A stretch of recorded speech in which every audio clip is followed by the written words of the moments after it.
Hello, hello, hello, hello, hello. Can anybody hear me? Can anybody hear me? Let's see.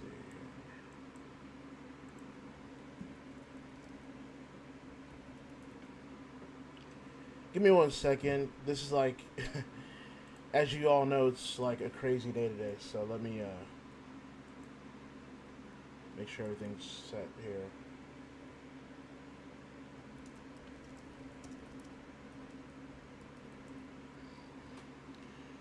Oh, what a day, what a day. An expected day, but a day nonetheless. Let's see here. Let's see here. Make sure everybody's aware of what's happening at the moment.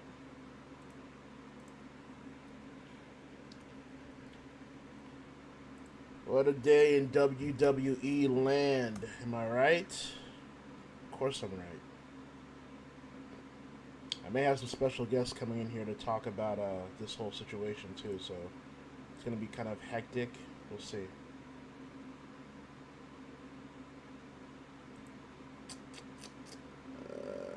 Let's see here.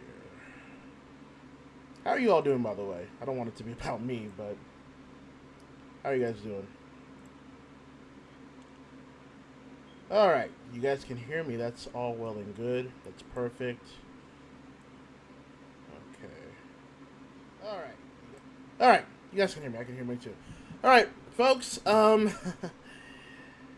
actually, 1 second. Give me 1 second here. I'm gonna do something real quick. It's live. What happened? Here we go. Oh, Here we go. oh, here we go. Everybody, I hope he has time. Everybody settle down. I'm introducing the newscast. So give me a minute here. So this is a breaking news newscast. I've been doing a lot of these lately, but that goes to show what the crazy world of wrestling is today, right now. But I'm Hakeem Johnson, your host, as always. I do have some special guests on the channel here. We're going to talk about certain things that's led up to what's going on at the moment, and who knows who the hell else is going to be victims of this too later on today, if not later on this weekend. But I have a lot of people here, so it could get hectic here. One at a time, you guys can address who you guys are, and we'll just start talking here for a quick minute. Well, Nobody rush at once, you know. yes. Hello, I'm Malik Brown. Nice to meet everyone in the world of ACW. I'm a little bit calm right now, because just like my boy Keem, shit has gone down. Hello, ladies and gentlemen. I am Jason Brown, and I am the owner of UWL, the developmental league for ACW, and also work with VWU as well. And goddamn. I guess I'll take that as. Go ahead. I guess I'll take that as my cue. Hello, ladies and gentlemen. Not my first time on here. Hit Kid Worldwide, James Needham. Owner of the Worldwide Wrestling Alliance. Colour commentator on UWL Rush and UWL with Downtown Jason Brown. Head commentator, one of the head commentators of Virtual Wrestling United. Next up, please. Hello, everyone. My name is Jacob Baker, one of the newest commentators of Virtual Wrestling United. You might have seen my work in UWL and most of VWU. And before that, I was a lifelong fan. And this whole budget cuts release thing we just saw, oh boy. All right, I guess I'll go next. Hello, everybody. This is VPOC here. I'm no stranger to the ACW audience. I'm also the owner of the Universal Championship Wrestling League. And just like Jacob said, dear God, these budget cuts. I'm gonna let CJ and John go before me. Hi, well, I'm CJ Velvet. Come on, John. Fuck. I'll go. Okay. I'm CJ Velvet. I run the Bizarre ICCW channel, if you haven't caught that. And let's get ready to talk. Hi there, I'm John Blacklist, Call Stars champion, owner of FCWL, and I'm just here to enjoy the ride, if you want to call it that. And at the bottom of the list is the Doctor of Negronomics, the most wildest man to ever decide he wants to put his voice to the ears of everyone here. This is the CCL World Champion, the nightmare of John Blackos every time I decide to do a match anywhere that's not fighting him.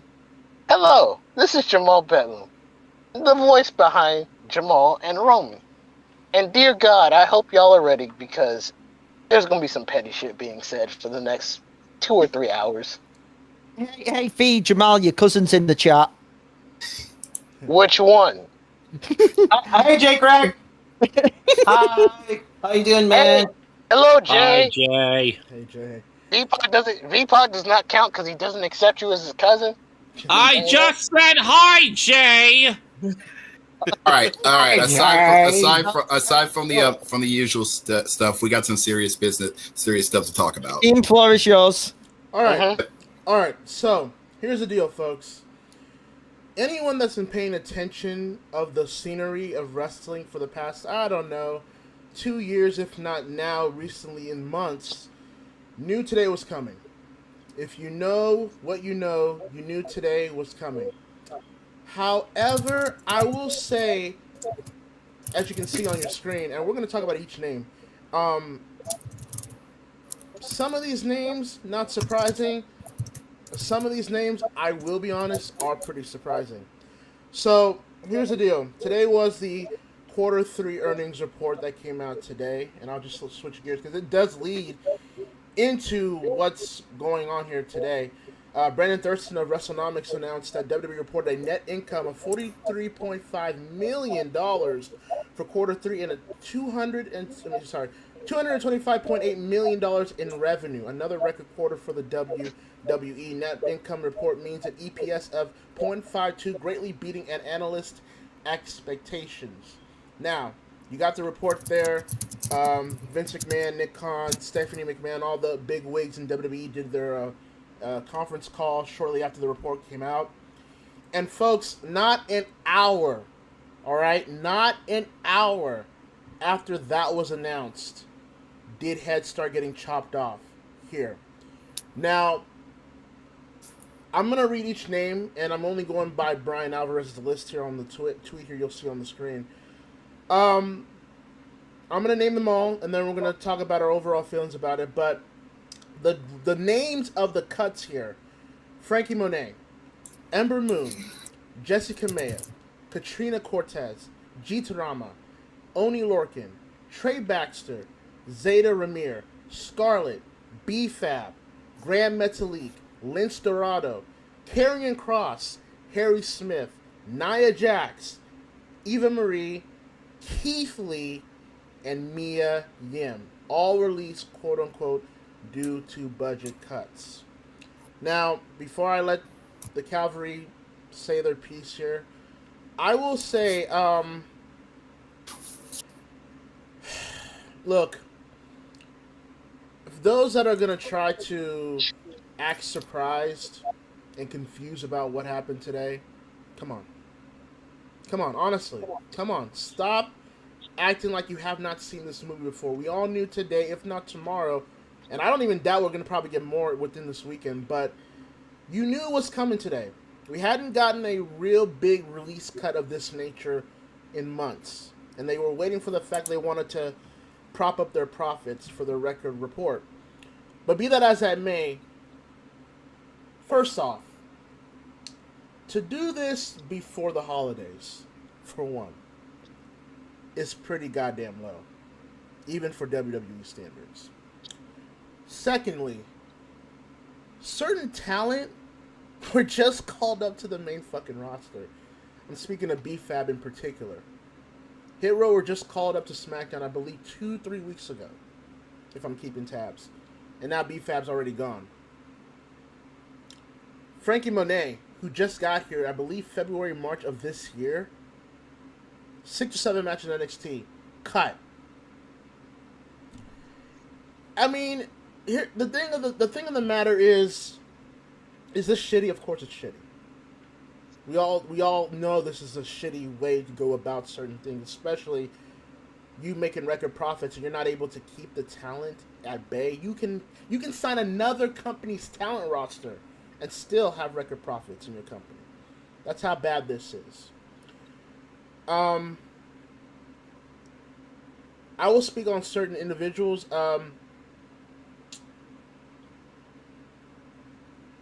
Let's start the ones I don't really care about. Nia Jax. Fucking told you.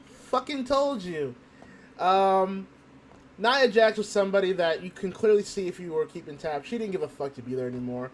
And maybe her getting cut within these roster cuts today was a blessing in disguise for her. I don't see her going to the indies doing GCW shit. I don't see her in AEW or anything like that. I think she's probably done with the business. And she's well connected to where she can make her own do wherever she may. Then I'm looking at names like Ember Moon. Now, Ember Moon, the former Athena, if you will, not the best promo, but when she's on in the ring, she's on. And if I'm any company of major or semi-major importance, Ember Moon's somebody that should be getting called up right this second, in my opinion. Scarlett and Karrion Kross. Well, let's put it this way. A lot of idiots out here, a lot of Jones out here were trying to defend Karrion Kross, saying he was going to be the next big thing. And we're trying to, harbor people like me thinking like the multiple gimmick changes, stripping away his NXT entrance, stripping Scarlett away from him. That these weren't warning signs that they didn't have enough faith in Karrion Kross. People said, oh, wait, let's just play it out. Wait, hold on, wait a minute. Let's just see how this goes. And now where we are today, Karrion Kross cut, along with Scarlett, who you would think for that company would be a can't miss, at least as a valet. Then I get to Keith Lee.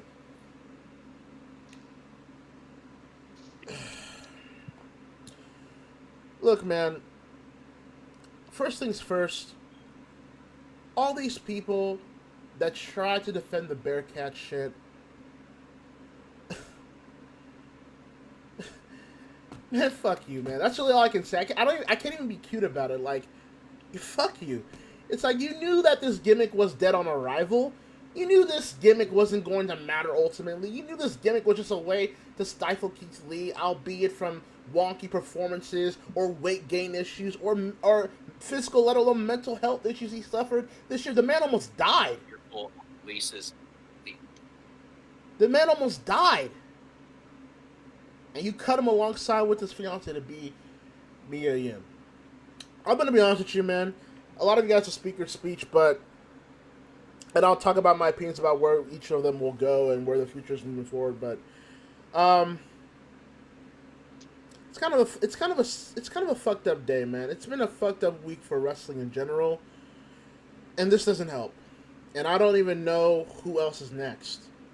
If you've been kind of following along social media and television programming, you probably kind of figure out who may be next, but who knows at this point with this company? Anybody, if you're not a part of that 1% of the company, you're expendable. And that's just the bottom line. You are easily expendable to be cut. And that's just the bottom line. And people, fans included, need to stop pretending that this is something that came out of nowhere. Fucking wrestlers in that company that want to complain about their spot or they want to bullshit people about it's a family in the WWE. Need to cut the bullshit. Independent wrestlers that are jockeying for position for a future spot in that company that can't have any balls to fucking call it out for what it is and have to go after people like me or us or people online that call this for what it is. Shut the fuck up and let people feel the way they want to feel about it because it's justified and it's actually reliable. Okay? I'm not saying you can't have your opinion, but don't act like you're the harbinger of morality, especially with this goddamn company. That's all I'm asking. But anybody else? One at a time, by the way, but anybody else want to have their floor? Floor's all yours. I go first, please. I kind of want to go first because I'm at work. Go ahead, Jamal. Go ahead, and I please. need to be quick with this. Go ahead. Keith Lee is the one that very much boils my blood the most. Mostly because, he almost died, caught COVID, health took a fall. Mm-hmm. Get it? It's just like, Jesus Christ, this dude could have been something special for them. And then he's gone. So that one hurts me the most. Mia Yim by default is also tied in with him, so that hurts me too. And I hope they get a chance to do something. Please, for the love of God, give them a chance. Mm-hmm. Frankie Monet hurts me because I always liked Taya Valkyrie. Like, come on, bruh. Amber Moon should get that. Amber Moon should get that dial up from AEW. Jessica Kamea, meh. Katrina Cortez, I don't really know too much. Jeet Rama, nope. Oni Lorcan, it's a shame. It really is, but not really surprised. Trey Baxter, I know Malik will go into a tangent about him sooner rather than later. I don't know about the Zendaya Raymer. Just nothing to say there. Scarlett and Karrion Kross, I'm going to just go ahead and say this very clearly. I know people don't like them because of their politics, and I get it. At the same time, there's value in those two. Whether people want to say there's value in them or not, there's value in them. And even if you think they suck, I mean, clearly Impact didn't think he sucked. And certain other companies will take a chance. MLW didn't think he sucked either. People will take a chance on him because he has something that people like. And I know I see Mo in the comments going, no, good riddance. Again, he will get signed. He will get signed. Flat out, he will. I don't expect him not to get signed. B-Fab is a tragic one. Malik will get to that one. Grand Metalik has been wanting to be free for a long time, so I'm happy he's free. Lindsay Dorado, he's also needed to be free, so I'm perfectly content here. It's just, Jesus Christ, this is a shitstorm right here. I've seen some releases and stuff like this that have just driven me up the wall, but wow, what a disappointment. And by the way, I'm gonna get this out the way now. If I see any bootlicking pieces of crap doing this shit, and by pieces of crap, I mean people so blind that they can't see the room from the trees, defending any of this fuckery, I don't know what to tell you. I really don't. I'm done with this. I'm really done with this. Like, what do you want me to tell you? This company does not care. They have never cared at all. As far as Nia Jax is concerned, it's both a good riddance and I feel a tiny bit bad. Only because the human part of me is like, well, there's someone who's not going to make any money right now. But at the same time, Nia Jax has been very bad. Injuring talent left and right. Just, no. No, she's needed to go. She's needed to go. And probably she won't be doing wrestling out of everyone on this list. She's the one I can probably nearly 100% bet on not doing wrestling. Just, no. The Fed can do better, and I know they can, but they don't want to because they're comfortable in being lazy. Just stop. I'll give AEW a million passes on at least trying, because at the end of the day, they actually give a fuck. So how about we stop giving this company all of this pass in the world and actually do something? But whatever. I'm just a voice in the wind. Y'all going ahead. I'm done. I'll go next. Basically, I agree with Jamal on this as well. This whole thing, it's just stupid to begin with from a company who basically tweeted not literally an hour ago about their quarter revenue and how much they've been making over billions of dollars in profits. And they decided to cut out a lot of these great talents. Some of them deserve to go. Nia Jax is one of them because she basically was an injury machine. She's taken out so many great talented women on the main roster for no reason. And I feel like she should have been cut years ago. Same with Eva Marie. Eva Marie was basically saying, I only need my looks to be successful. She couldn't wrestle herself out of a wet paper bag. Okay, and I'm glad they're both gone. Now, the ones I feel horror about, Keith Lee being one of them, because he is one of the best big men you'll ever see in the modern era. He literally almost died for this company, and yet he decides to get his ass cut for no reason. Same with his wife, Mia Yim. Okay? Harry Smith as well. He literally got cut when he had fucking COVID! That speaks of how low this company has gone in the past decades. They have gotten so lazy and so out of shape that they decided to cut talent that can make them millions. And I'm talking millions just because they didn't know how to make a good use for them.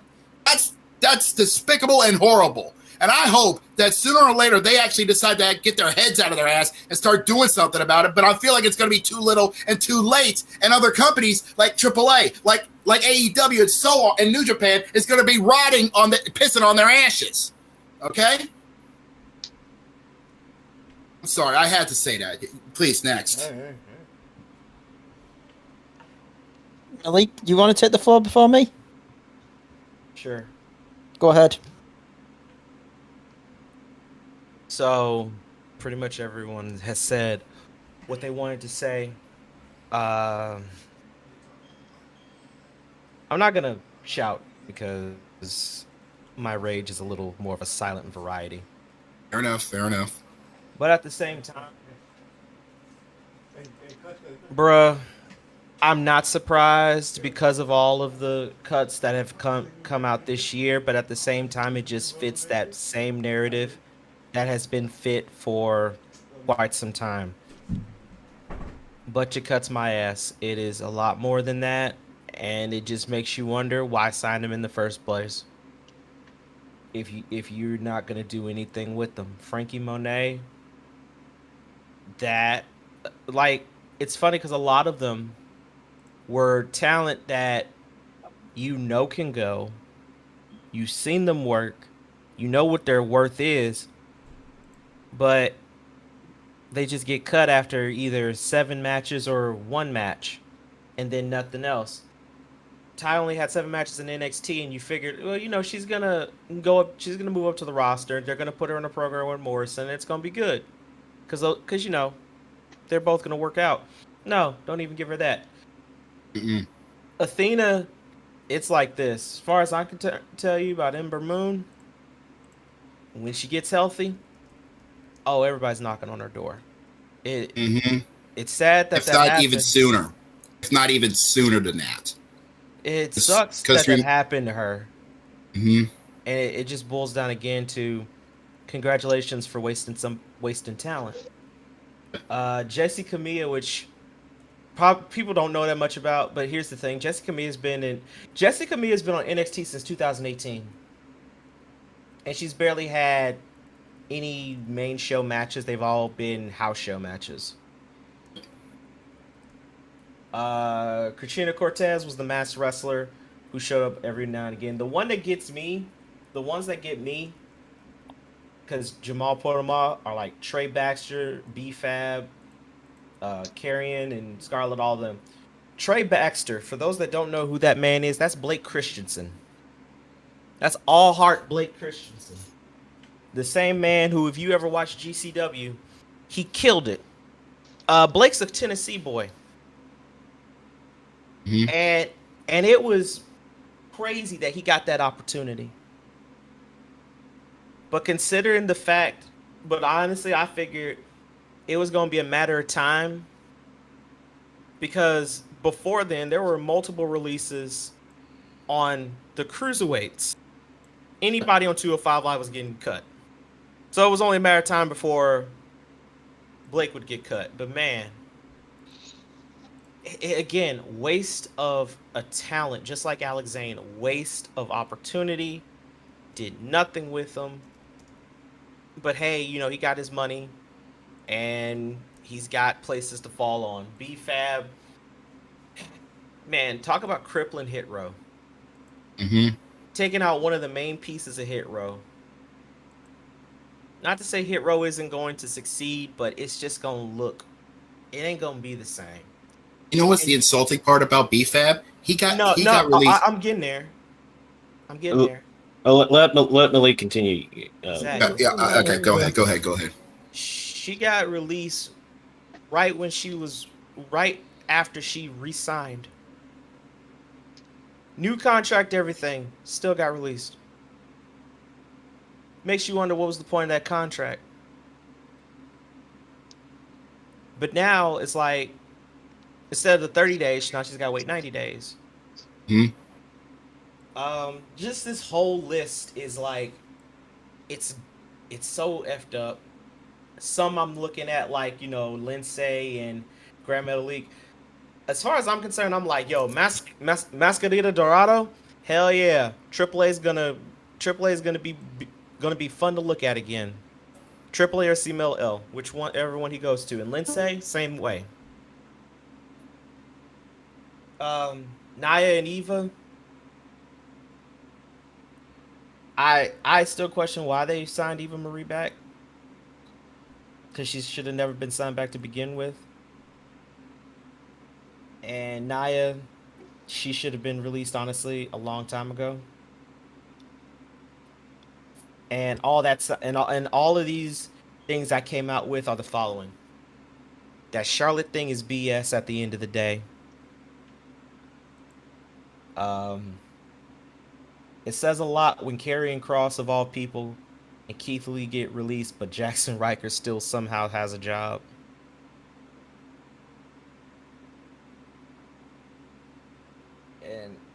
And hey, I'm glad Biff's back in the Independents, because now we get that Super Dragon Biff Busick match we've been wanting in PWG. So I'm trying to look at the positives on that, but at the same time, I just look at this list and I'm like, God damn.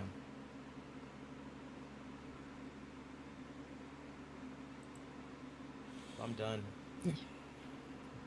Anybody else? Yeah, I'm going. I have a lot to say on this. So Go ahead, bear with man. me here. Bear with me. First things first, I just saw a tweet where so we all know about the Q3 conference call today. And you have Stephanie McMahon saying we can be generating hundreds of millions of dollars in advertising and sponsorship within the next 3 to 5 years. And here come the releases over budget cuts for some reason. We all know the excuse is bullshit. We've been saying the excuse of budget cuts now has been bullshit for a couple of years now. If we can agree. The budget's cut excuse is bullshit. But I want to go a bit further than just the budget cuts, okay? WWE, I just saw a tweet on it. Ladies and gentlemen, WWE this year have released 71 wrestlers. 71 wrestlers overall have been fired from WWE this year. Now, when it comes to today and the talent-wise, I'm happy that Mascara Dorado is back. New Japan, Impact, AEW, everyone should be calling him one of the best high flyers, top 5 high flyer in the world, okay? Lindsay will get work as well. Ember Moon, or as we're going to call her now, back to Athena. First thing Tony Khan should be doing once she's healthy is phoning her up. Oh yeah, because she's top tier. Same with Keith Lee and Miriam. Like the Keith Lee thing, like Jamal and Malik really said it best on Keith Lee. My God, did they miss the ball on him? Like Keith Lee for a man his size and all, and considering what he's gone through, which you heard Jamal say, over his health and all that. And here's the thing, he stuck with it. Even when going through all that health thing, he stuck with it. He wanted to, he was trying to, further development his career, within the WWE. Like, he still, you never heard a complaint out of him, okay? No, he's gone. And I'm going to say it, Keith Lee is free. As I wrote on Twitter, Keith Lee and Mia Yim, who is one of the most underrated female wrestlers of all time, are free. Oney Larkin, great for the independents. Same with Blake Christensen. Like Blake Christensen's a homer in GCW. They've got the what do you call it? Hammerstein Ballroom show coming. Imagine Blake Christensen, Alex Sane, Ninja Mac, Dante Leone, maybe a Leo Rush or someone else, all in the scramble match this year at the Hammerstein, January 23rd. it's going to be one of the craziest nights ever. Okay. I want to get Karrion Kross and Scarlett Bordeaux. I see them back in Impact, but I definitely think they'll get work. Okay. And that's just the truth. No, there are some people who I have no sympathy for. Even Marie, Jacob, you really sent me points on that. They only hired her back for... And remember, she was hired after the last bunch of releases, if you all remember. Mm-hmm. I believe it was in January, February of this year, so good fucking riddance. Everyone, whoever has followed me knows I have fucking disdained Nia Jax for years. Mm-hmm. I have disdained Nia Jax for years. And one thing I will say is, and this is one which I am going to say right now, Carrie Hold's revenge. Good riddance. Good fucking riddance. Unsafest worker I think I've ever seen in a wrestling ring. But I just want to look at the overall picture here before I finish up. Absolutely horrible look, but we've already said that in a sense, okay? You'll see a lot of this lot prosper around the independents, around MLW Impact. I think there's 3 right there for AEW who Tony Khan should be on the phone with today. Look at what the Fed is doing. I mean, what is it? I believe Kyle O'Reilly's contract's up in December. Kevin Owens' contract is up in January. Yep. I don't think those two are staying. I think you might get more releases this weekend. I think this is on the first wave. I think there's at least 5 to 6 more coming this Saturday and Sunday. So I'm going to heads up y'all. I think there's at least 5 to 6 more coming at least Friday or Saturday. So I don't think we're done with this yet. Also, and I'm sorry to put the fear into the call here because we're a part of I would say Virtual Wrestling United, which we're a conglomerate of, along with ACW being its own thing. Ladies and gentlemen, and this goes to core all stars, this goes to anyone in a core wrestling community. If you weren't fearful about WWE 2K22 before, now you should be. Mm-hmm. Now you absolutely should be fearful of 2K22. Why? Consider... Well, FIFA, look at the amount of talent they just got rid of, okay? Yeah. And let me be clear, all the motion captures and all that should have been done by now. But how the hell are you going to build a future game from 2K22 now? With the amount of talent they keep on getting rid of. Also, listen, I understand it got released justifiably. Greg Hamilton, the guy who did all the ring announcing in 2K22, he got canned a couple of weeks ago. Mm-hmm. Earlier this week, I heard. Yeah, so, why shouldn't I not be fearful about 2K22 right now? You just lost a bunch more talent, which could have been scanned in on that game. And now we'll be seeing all these people who have entrances and all that, and, fucking movesets and all that, be under fucking default, 2K generic titles within it. If you see where I'm coming from, instead of their real names. The moves will still be in it and everything. Yeah, but what I'm telling you is, look, at this rate, they'll probably run out of superstars to fucking scam for the game. Oh. And that's the truth.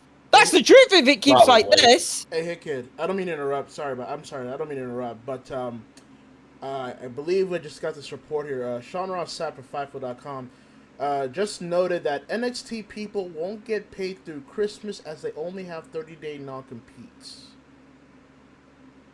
Wow. Yeah. Wow. Just wow. Yeah. Since they couldn't get any lower. Yeah. Keep finding ways to go down the fucking barrel. Wow. I have no words. I have no words. I just wanna put out there that. Go ahead, Hakeem. I'm sorry. I really didn't mean to interrupt you, kid, but I just want to. No, it's okay. I just want to say, I have no. How do I put this? I'm not telling you not to sign there, because I get the benefits of signing with them. I get the benefits of signing with the WWE. I get why you would want to sign there, because even though they want to ignore the fact that they're wrestling, they are still the pinnacle for a lot of wrestlers of the top of their profession. I get all that. Financial security, traveling around the world, getting to wrestle the top wrestlers in the world, all that stuff. But, and I say this on Twitter, and people keep ignoring it, or let alone try to argue with me about it. It's one thing for you to sign there, and you may kind of be gullible, maybe 2, 3, 5 years ago when that was a thing. if you sign with that company, I'm not saying you don't I'm not saying you have to or don't have to, but understand what you're getting yourself into.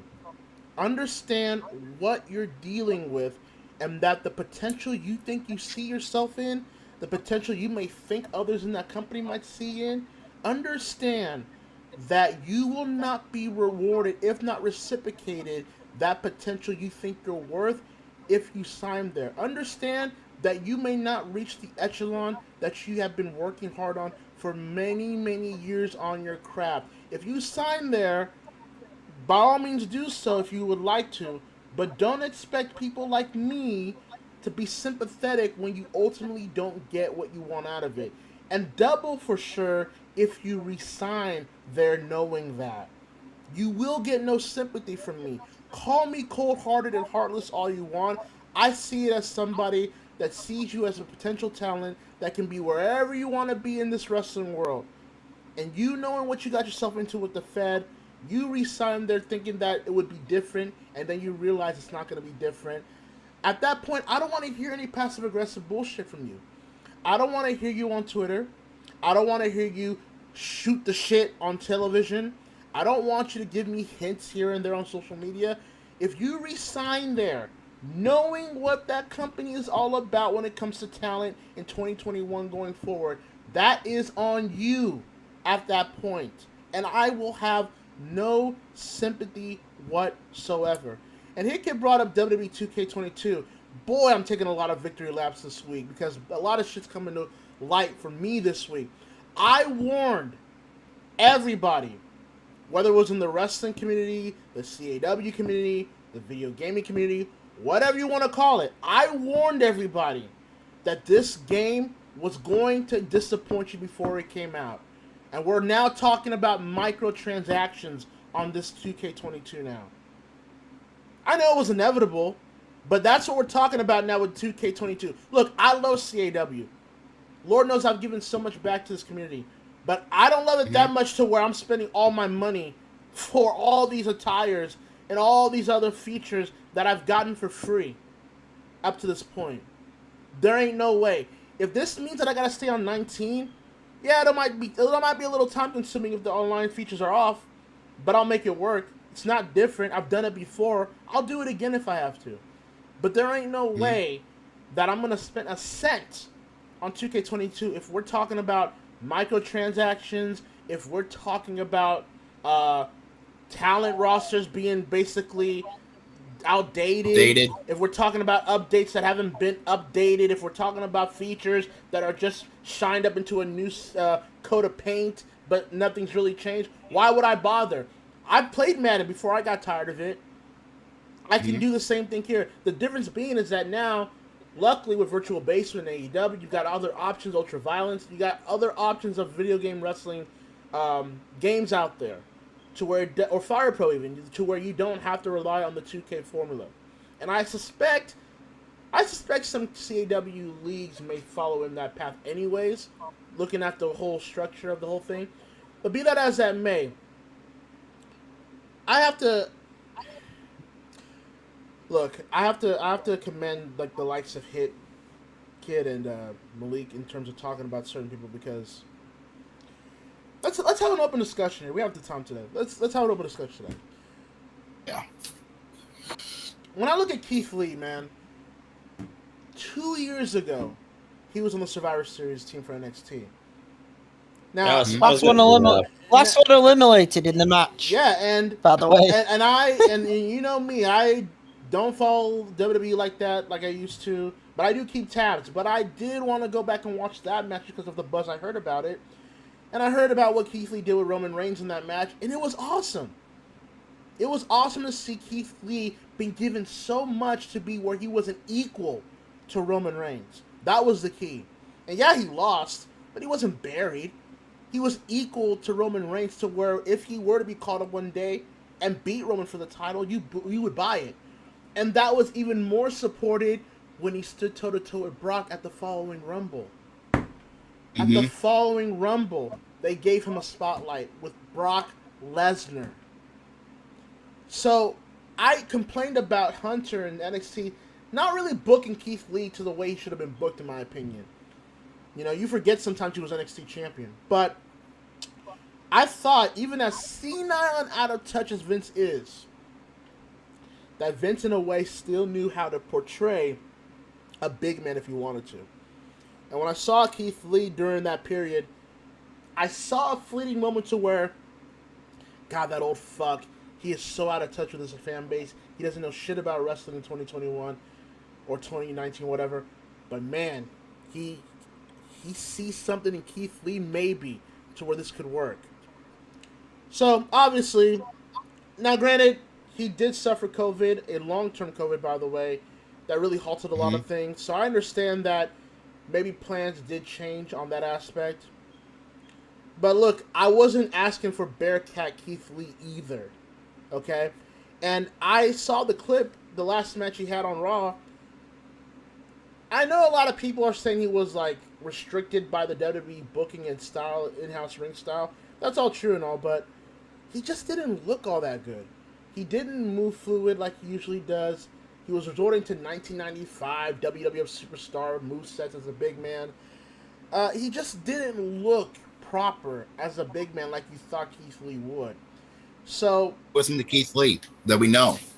yeah, so if Keith Lee, well, he's, you know, now that he's free, if I would like him, and especially, you know, especially with the Moxley news this week, if Keith Lee could just take a little bit of a break for his mental and physical health, come back reinvigorated, come back stronger than ever, come back more conditioned. I think if you get that Keith Lee back, every company is at his footstep. They're at his doorstep, looking to sign that man. I want to bring up also I also want to bring up the fact too. Because I had to I need to pull this tweet up because I even got a little annoyed as this shit was happening. Louis Dangerou, whoever the fuck this dude is. Fuck this cunt. This dude. Fuck this cunt. I want to rant. Yeah, I'm gonna rant here. He's from your neck of the woods, here, kid. But I want to say I don't want to blame him for a fucking country. Yeah. If I could deport this cunt, I would personally. Well, I have on screen here Louis Dangerou. Look, I know he's a naive young dude, so I'm trying to give him some slack, but I can't really do it so much when you say stupid shit almost every day. But this thing in particular, he said, and I quote tweeted it, but he said, thank God the situation for released talent now is nowhere near as bleak as it was in April 2020 as COVID had just hit. The indies are back, Impact is doing great work, and AEW is thriving. Fans aren't the only ones with alternatives outside of WWE. The same goes for talent too. And I just looked at that, it's like, you naive motherfucker. I quote tweeted and said, huh? You might want to check again there, buddy. And it's like, here's the thing. Wrestling with fans back in the COVID era kind of being sent on the back seat, it's all well and good. But we need to kind of look deep into what's happening here. The indies, while they're recovering, they haven't fully recovered from COVID. They're just now recovering from that whole period, and with certain talent now back on the scene like Davey Richards and Alex Shelley. But they haven't fully recovered to where they need to be for you to be making that statement. Impact, subjectively, great work. I don't know about that if you saw Bound for Glory in the following tapings. I don't know about all that. They're on live right now, by the way, but we'll see about all that. But you can't even say that with Impact. Here's the deal. The indies have not fully recovered. Ring of Honor is basically done, and I tried telling you that. Ring of Honor's done. And I told y'all that in the previous newscast, but you guys will say, no, they're restructuring. Joe Koff basically told you, if you read between the lines, that Ring of Honor is basically done. They're $12 million in debt with Sinclair, their parent company. They're gonna cut where they need to cut, and guess who's gonna get cut with them? And also, Impact. They have Anthem and XTV for now, but who's to say that Impact isn't in the same position with Ring of Honor down the road? Especially with Impact's history. Especially with them. Who's to say that doesn't happen with them? That they are found in a bit of a free fall when this happens like it's happened in Ring of Honor. And NWA, they're on shoestrings right now in terms of budgets. MLW, if Court's not carneying for some sort of streaming deal that doesn't happen, MLW's going to stay in the same level that they've always been. And yes, as much as AEW is thriving, the fact of the matter is, TK, Tony Khan can't save everybody. I think a lot of AEW fans and people in general, including the wrestlers that are going to be released here soon, or were released today, or are still free agents, Tony Khan can't save everybody. He can't sign everyone. And I know the narrative out there is like, oh, he's got to build a roster already. He is a guy that works within football in terms of soccer and American football. He knows how to manage teams. So I'm not worried about him in terms of rosters. But he can't just bring in everybody. You can't have a wrestling industry where it's a duopoly rather than a monopoly. It can't just be the two companies in America taking all the talent. You would want all the companies, if they were able to put the effort, to thrive all in their own different ways. Hell, I even said last week, I think it's time for someone to step in and start a third major company. I think if you had the money, the knowledge, the connections, and the patience, I think a third major wrestling organization could work. But you would have to be in that sort of magnitude. There's too much free talent out there and talents that are about to be released that a third company couldn't work. So although wrestling is in a better position now than it was last year, it's still going through a lot of things from last year that they still need to recover from. Now, Denise Salcido of Wrestling Observer Live and that whole crew and Fightful and all that, she put together the entire WWE release list of 2021. And I have it on screen here, and it's fucking insane. I'll just go by quickly and just read the list and just see the people that are in this list that are either elsewhere or still free agents. It's actually insane.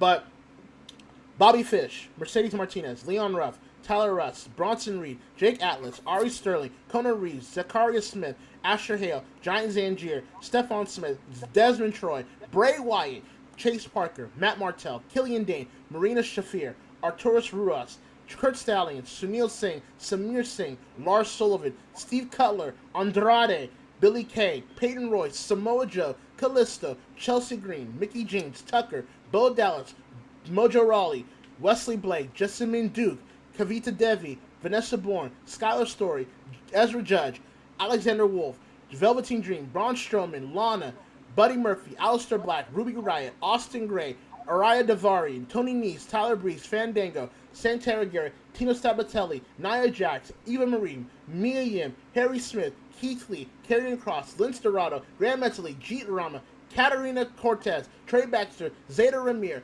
Jessica Maya, B-Fab, Oni Lorcan, Ember Maroon, Frankie Monet, Scarlett Bordeaux. 71 names. 71 names. That list, names. You're that list right there, that list right there can make a whole roster. That's what I'm saying. For a company. Yeah, and by the way, it'll probably grow after this weekend. Mm-hmm. I don't know if Hakeem is agreeing with me on this, but I expect at least 4 to 5 more by this Saturday night. I expect, well, tomorrow's SmackDown, so I expect some producers and staff being cut too. I mean, we're not even talking about them either, but I expect them to be cut. I expect more time to be cut before Christmas, or before the end of the year. Definitely. Yeah. And again, how the fuck is NXT UK dodging these bullets? Someone's got to explain this to me. They're playing. They're the masters. They're the masters of hide and seek. What the fuck, man? There's such masters of hide and seek. Even though they're on. The thing is, they probably forget they exist. So, and the guys over there just I forgot they exist, for crying out loud. Listen. I've been on this newscast in the past, and Hakeem can quote me here. How much is my like good for NXT UK, gentlemen? Is there any? 0. I wish NXT UK was dead. I've said it, and I'm from England, as everyone knows. I want NXT UK to be fucking dead. Okay? Because, let's be honest, that they may just blow the old brand up at the end of the year and just be like, yeah, there goes the brand.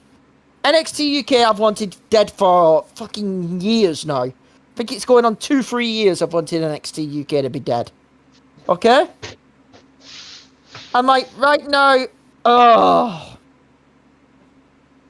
You know what I think it is? you know what I think it is, man. I think like, I think well, I do think for one, probably like the higher ups aren't really in tune with NXT UK being within their portfolio, but I also do think like, I think if they closed down NXT UK, it would be the ultimate admission of defeat, because if you do recall, like, when Hunter was running the whole NXT brand, he was trying to globalize it around the entire country.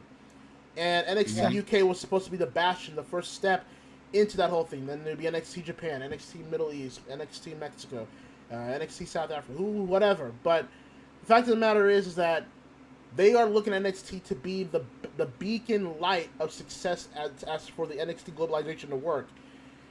And it hasn't. The fact of the matter is that it's just hoarding talent.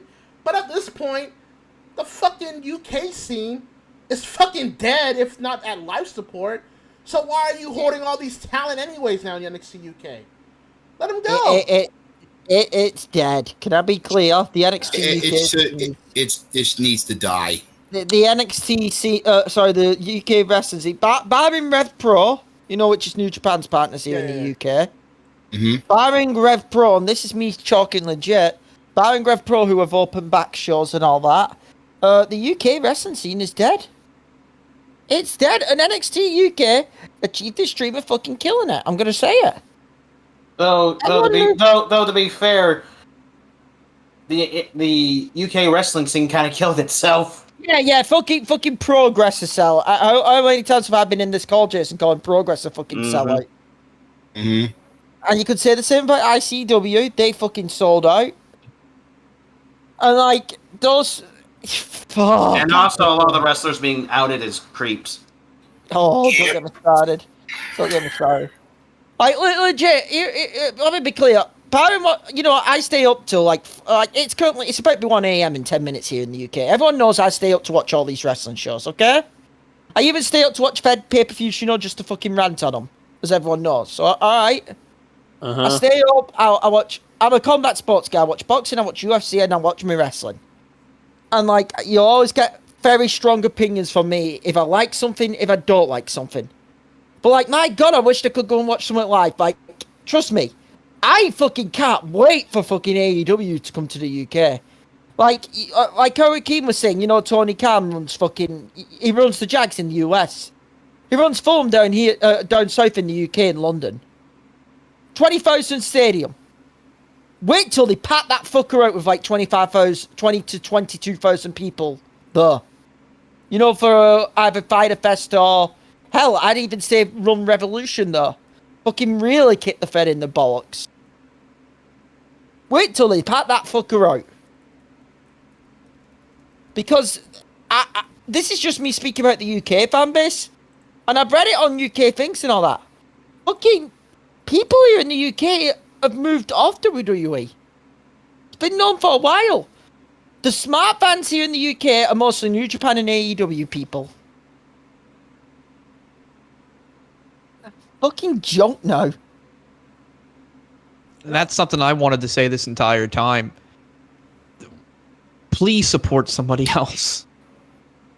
I don't know how everybody's feeling about these releases in relation to how I felt the first big set of releases made me sick. The first one after the pandemic, the one that like Ryder was off of and all that type of stuff. Because it just made me feel like WWE does not care about me as a fan anymore. And they don't deserve my money or my attention. If everybody here is fed up with these releases and you're like, oh man, I want Ember Moon to go with AEW. Jeez, I love seeing Karrion Kross going to Impact. Then support those companies. Don't just say it. Watch their content. It might not be the best right now, but my God, WWE does not give a shit about you right now. And they proved it time and time again. Imagine if any other company was doing some bullshit like this. Oh, we've made how much in revenue this quarter? $34.2 million. And then we just laid off 100 people. You would be furious. You'd be like, I'm not supporting that company. Screw them. But yet, people do. please support indies. I lost my wrestling career because of this pandemic, because the independent I was working for closed. If you can, support somebody else if you're sick and tired of this bullshit. I just wanted to throw that in. I also do want to interrupt here because this fucking idiot, man. I mean, this fucking idiot Lewis, bro. Like, he just. I wish I could get rid of him from the UK. I just saw it. Yeah, I just saw it. Malik, yeah, you saw? Fucking this fucking jabroni fucking tweeting here. Let me see if I can pull this shit up too, because this needs to be fucking seen to believe. Because now here comes wrestling media trying to be smug as shit, like they always do in times like this, because they need to get those engagements and clicks. Let me go ahead and pull this up real quick.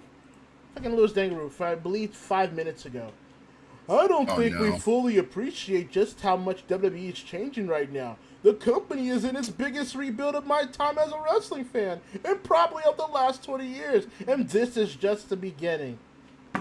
Louis, I have one question, and it's a serious question.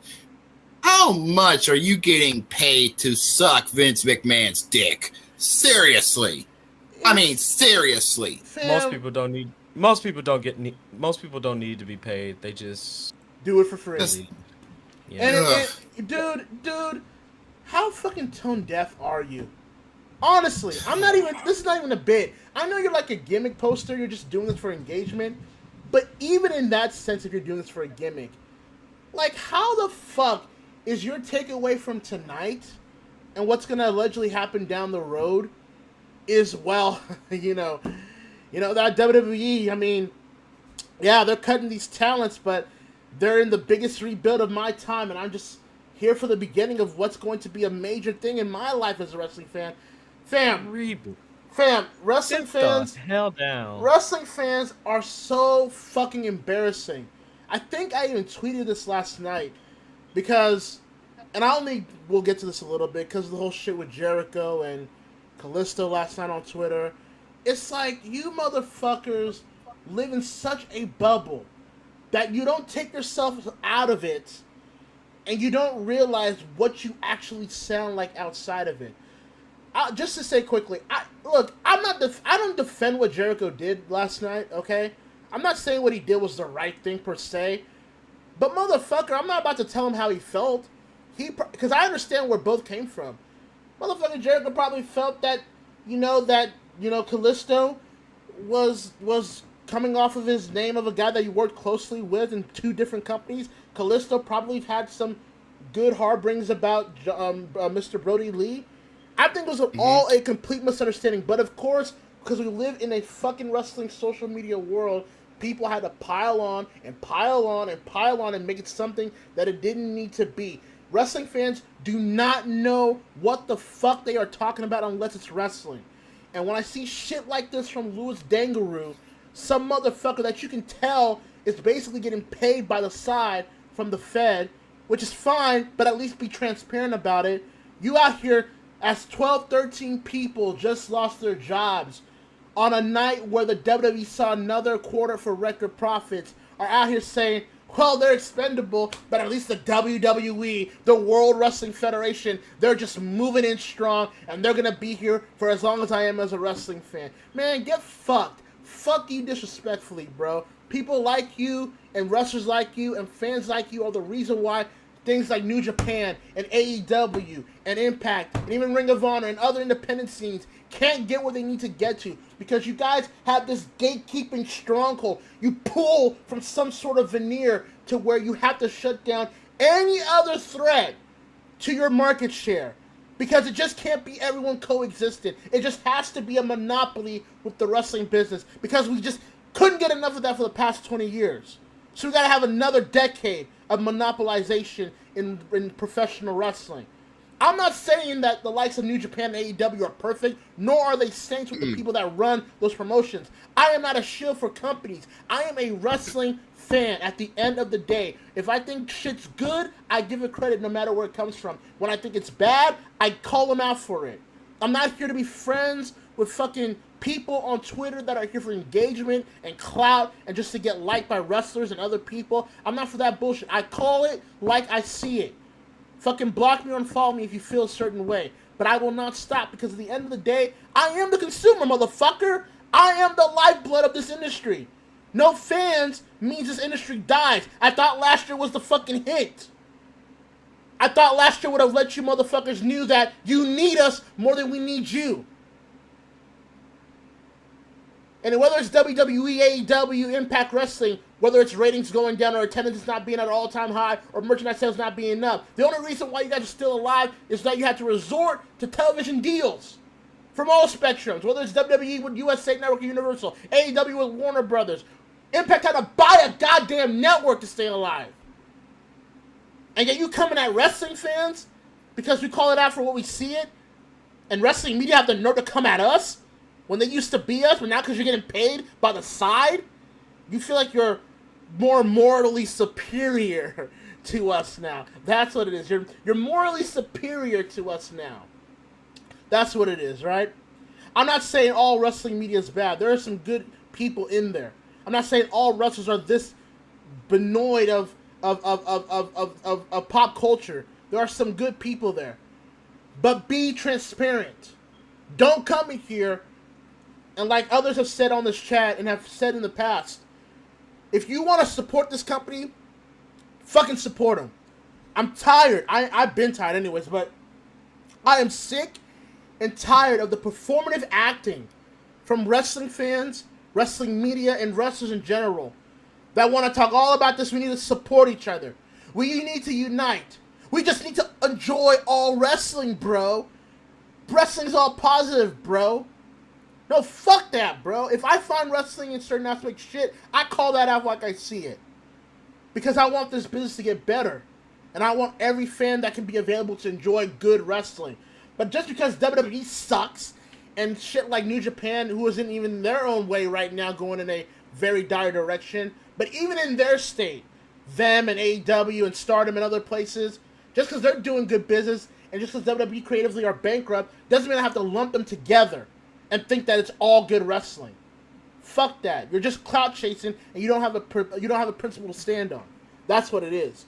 So when I see tonight talent getting cut, and these fucking cowards and parasites like Louis Dangaroo and Alex McCartney, and who the fuck else is out there, Ryan Satin, that's a new gem as always. When I see people like that that are out here trying to defend a company that they had to pay to get in before they were ultimately signed there.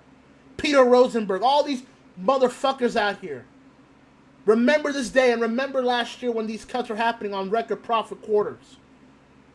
Stop defending this shit. Support them if you want to support other companies. Stop talking about it. Support them because they need it.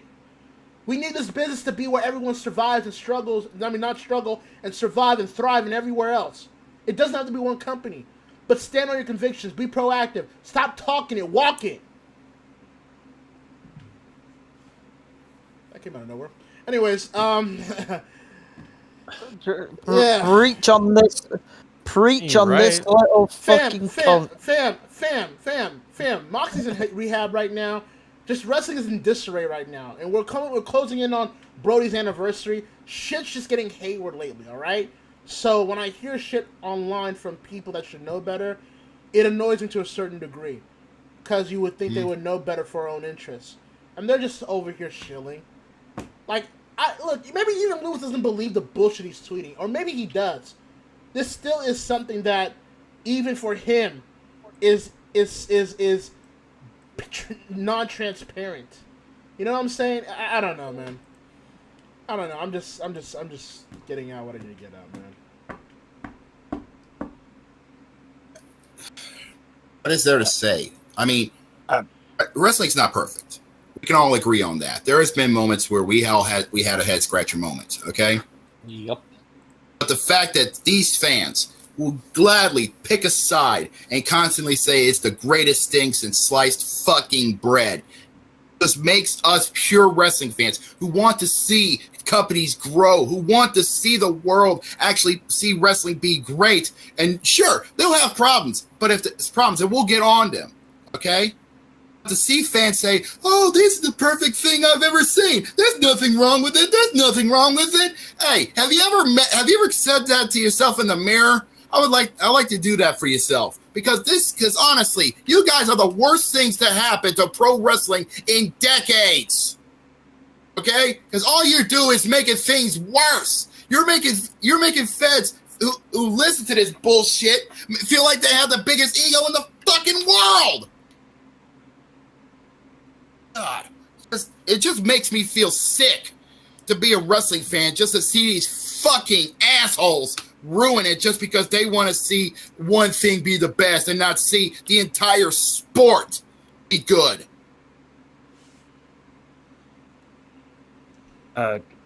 So, with this whole thing going on, you know, for me, I'm with the most recent, what we just saw, you know, with the recent releases and everything like that. I'm not the type of person whoever says, you know, someone deserves this or that, because to me, karma will bite you right in the ass. Mm-hmm. So when I see people like, these people deserve that, they deserve it. And look, I'm not a fan of Naya. I'm not a fan of Eva Marie. But at the same time, it's nearly Christmas. It's nearly Christmas. They have families, stuff like that. And then the WWE does this to them. It honestly shows that no matter how much and this goes for the wrestlers within WWE currently right now, who will still drill for this company. You know who they are. Seth.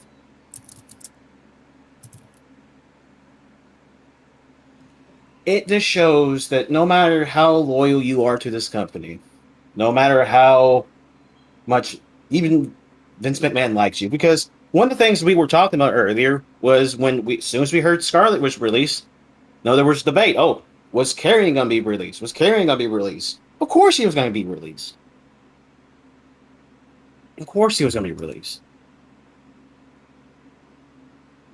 And people were saying, because Vince McMahon likes him. Vince McMahon likes him. This just goes to show you, it doesn't matter if Vince McMahon, quote unquote, likes you. Your neck's not safe from that chopping block. Mm-mm. If anyone should be proof of that, it's Strowman. That man was the WWE champion 2 months prior to his release. The WWE or the Universal champion, whatever, the fruit by the foot belt, a blue raspberry edition.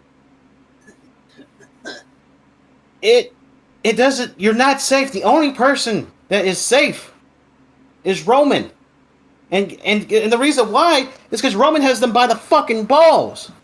Because if he leaves, they're dead. Because they need him more than he needs them. They need him more than he needs them. But this shows to a lot of these guys who are still so fucking loyal to this company because, they have this, this motif of, I grew up watching WWE. It's always been my dream to go there. Well, here's the thing. That dream right now is turning into a nightmare for a lot of people. And I'm just going to end it in my little tangent like this. And Hakeem, you're going to agree with this. Ladies and gentlemen, this is further proof that WCW should have won. Fuck right. I thought Dax Hart would tweet that. Yeah, Dax actually retweeted that. And he's right. WCW should have won. Looking back now at the whole Monday Night Wars, man, like, the only reason why the WWF won was because of WCW's own incompetence. If you really look back and think about it, like, because although 1998 was a strong year for WWF, WCW was still doing big business too, and they were still beating them in certain cases. Mm-hmm. And if WCW hadn't, basically WCW had went to the philosophy of AEW currently today, They would have won. Basically, They And, would and have you know, won. you know what the thing is, and this has always been a propaganda that's always been spread by the WWE. WCW went out of business not because of what they did, not because of what that WWF was the one that killed them. No, Time Warner wanted nothing to do with wrestling anymore, so they sold the Vince. That's the reason why WCW died. it was the reason. If Eric Bischoff would have gotten there sooner to buy out WCW, we wouldn't be having this conversation. But the issue was a lot of television companies weren't really big into wrestling at that point anymore. So it was going to be very hard for him to get television. But if he was able to get television, then fucking WCW would have lasted a little bit longer. So I don't want to hear this notion ever that WWE killed WCW or WCW killed themselves. Time Warner killed WCW. Mm-hmm. Can I just want to say, the reason why, look, just going back earlier, look, when you think about AEW and what they've been able to accomplish in the past 2 years, it's truly a tremendous sight if you really sit down and think about it, because by all intents and purposes, this shouldn't have worked. Considering how WWE is making record profits, they're signing big television deals and deals internationally, AEW should have lost from the jump. And that's why I defend AEW a lot, because it's not me being a shill. That's really not what it is. People just use words they don't know what they mean. It's not being a shill. I saw when WCW got bad, admittedly so, and WWF fans just berated them and just shat on them, and deservedly so. I saw it with WCW, I saw it with TNA, I saw it with Ring of Honor, I saw it with Lucha Underground. Any alternative that could be a threat to their market share, their rabid fan base finds a way to shit on them, huh? Well, Biff Busak doesn't seem to hold any grudges. What do you mean? Oh, no mic. Let me see. Oh, yeah, he just released a video about that, actually. Yeah. He doesn't seem to hold any ill will towards them releasing him. I mean, look, I understand that too, because, you always want to keep yourself available in case you're signed back. But Don't burn any bridges. You don't need to. You don't want to burn any bridges. But here's the thing. WWF, at the end of the day, the propaganda worked, because look at what we deal with now with a lot of these drones. Look at what we deal with a lot of people that will defend this company for free when they don't even know them personally. And and it goes to show how wrestling fans are full of shit, in the sense that if we had social media back then, how much of a cesspool it would have been, maybe even worse. And and it goes to saying that you don't have to look. AEW isn't perfect. I have criticized them for many things, and I still do. And they're not necessarily innocent in things they do too. Mm-hmm. And you don't have to be a fan of theirs or who are running the show. I understand all that. It's preferences at the end of the day. But to come out here and say they're failing, to actually believe that you think they're failing when they have been the biggest alternative / competitor to the Fed since the post Monday Night War era, you have an agenda. And that's why I don't forgive a lot when people do that. Now I just block you these days, but even then, there's certain times when people want to see AEW fail. Whether it's because of the in-ring style or what they represent, or who's running the show, or the top people on top. Whatever the case may be. Some people are afraid to change. Yeah. There are people that are afraid of change, even though change is inevitable. And also, at the end of the day, you don't have to watch it. See, that's why I don't think you're a wrestling fan. That's why I think you're a WWE fan. And there is a clear difference between those two denominators. You're a WWE fan, and look, more power to you. Maybe WWE is just your more type of wrestling. Fine. But then don't come in here acting like you know pro wrestling, because you don't. You don't act like you feel like you're the harbinger of everything pro wrestling, like WWE is a standard of pro wrestling, when they're the ones that will refuse to call themselves wrestling and call their wrestlers superstars and other banned words of that nature. So you lose that argument anyways. But when I hear people, what? Hakeem. Just gotta let you. I gotta get going because yeah, I'm going to opening night of Eternals. So see y'all soon. Later. See ya. And look, I'm sure there'll be a lot of opinions out there to come. I'm sure this is not going to be the end of what's to happen. Unfortunately, this is the WWE. I think people need to understand. Look, I'm annoyed. I'm laughing, but I'm annoyed about today, of course. But they are who they are now. Well, now, but they are who they are.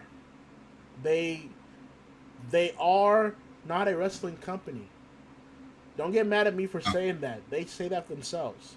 They are a media content organization that happens to deliver wrestling.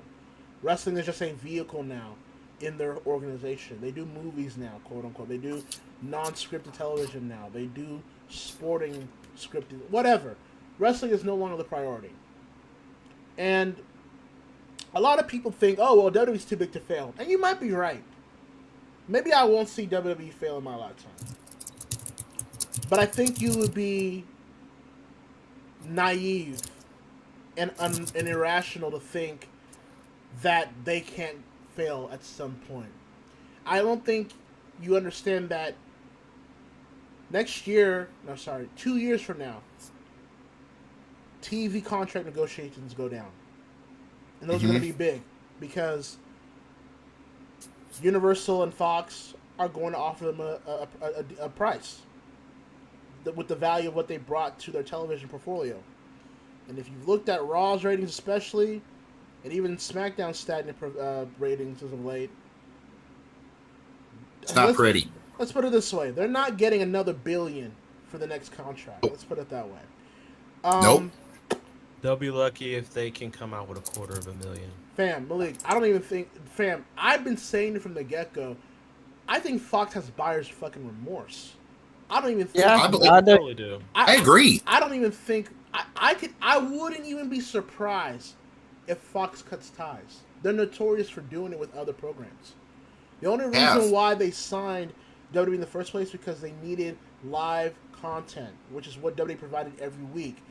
But if they are paying $1 billion within this contract and they're not getting the metrics that are worthy of said value, if I'm an executive, especially looking at what the message with Sinclair and other, organizations of that nature, I'm cutting ties. Or if not, I'm offering a very lowball contract. And if WWE doesn't accept it, see you later. Maybe Universal will take SmackDown back or something. See, it's different though with Universal because WWE in a lot of ways is a part of their whole portfolio. So maybe they get lucky and get some sort of big deal from Raw and maybe even a SmackDown going back there. But keep in mind too, I've also said this as well. I know a lot of wrestling media are telling you differently, and I even know that the higher-ups in these conference calls are saying differently. I personally believe, and I could be wrong at the end of the day, I'll admit if I'm wrong, but I do believe this company is trying to make a sale. I believe the WWE are putting themselves up for a high-end sale. Too many maneuvers these past couple of years have convinced me that these are what big organizations of their caliber do. You know what I'm saying? Too many staff cuts, too many talent cuts, too many managerial changes, WWE selling stock, people within that company selling individual stock, WWE, Vince McMahon trying to pivot to XFL in case WWE was going to be sold, even though that clearly didn't work because of COVID.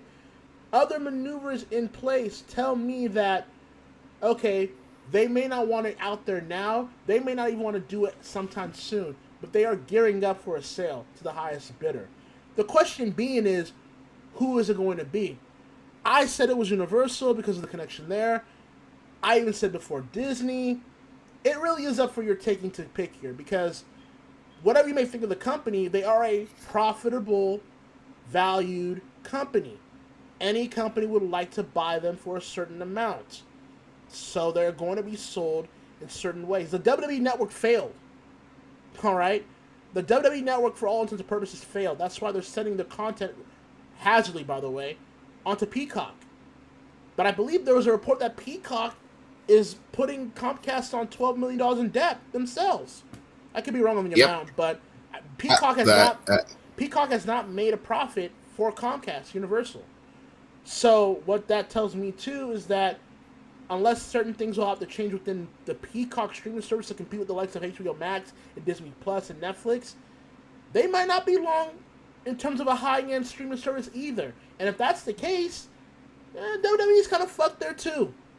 So, I would just say, if I'm Fox, as Malik alluded to earlier, if I'm Fox and I'm looking at these 2.0, 1.9 viewers in my program on a Friday primetime spot, when we almost match in certain demos the fucking second show of TNT's Rampage, if I'm looking at that, if I'm looking at the demo in turn as well, for your younger audience, and how it loses to a lot of these other programs on network television, I might be cutting bait.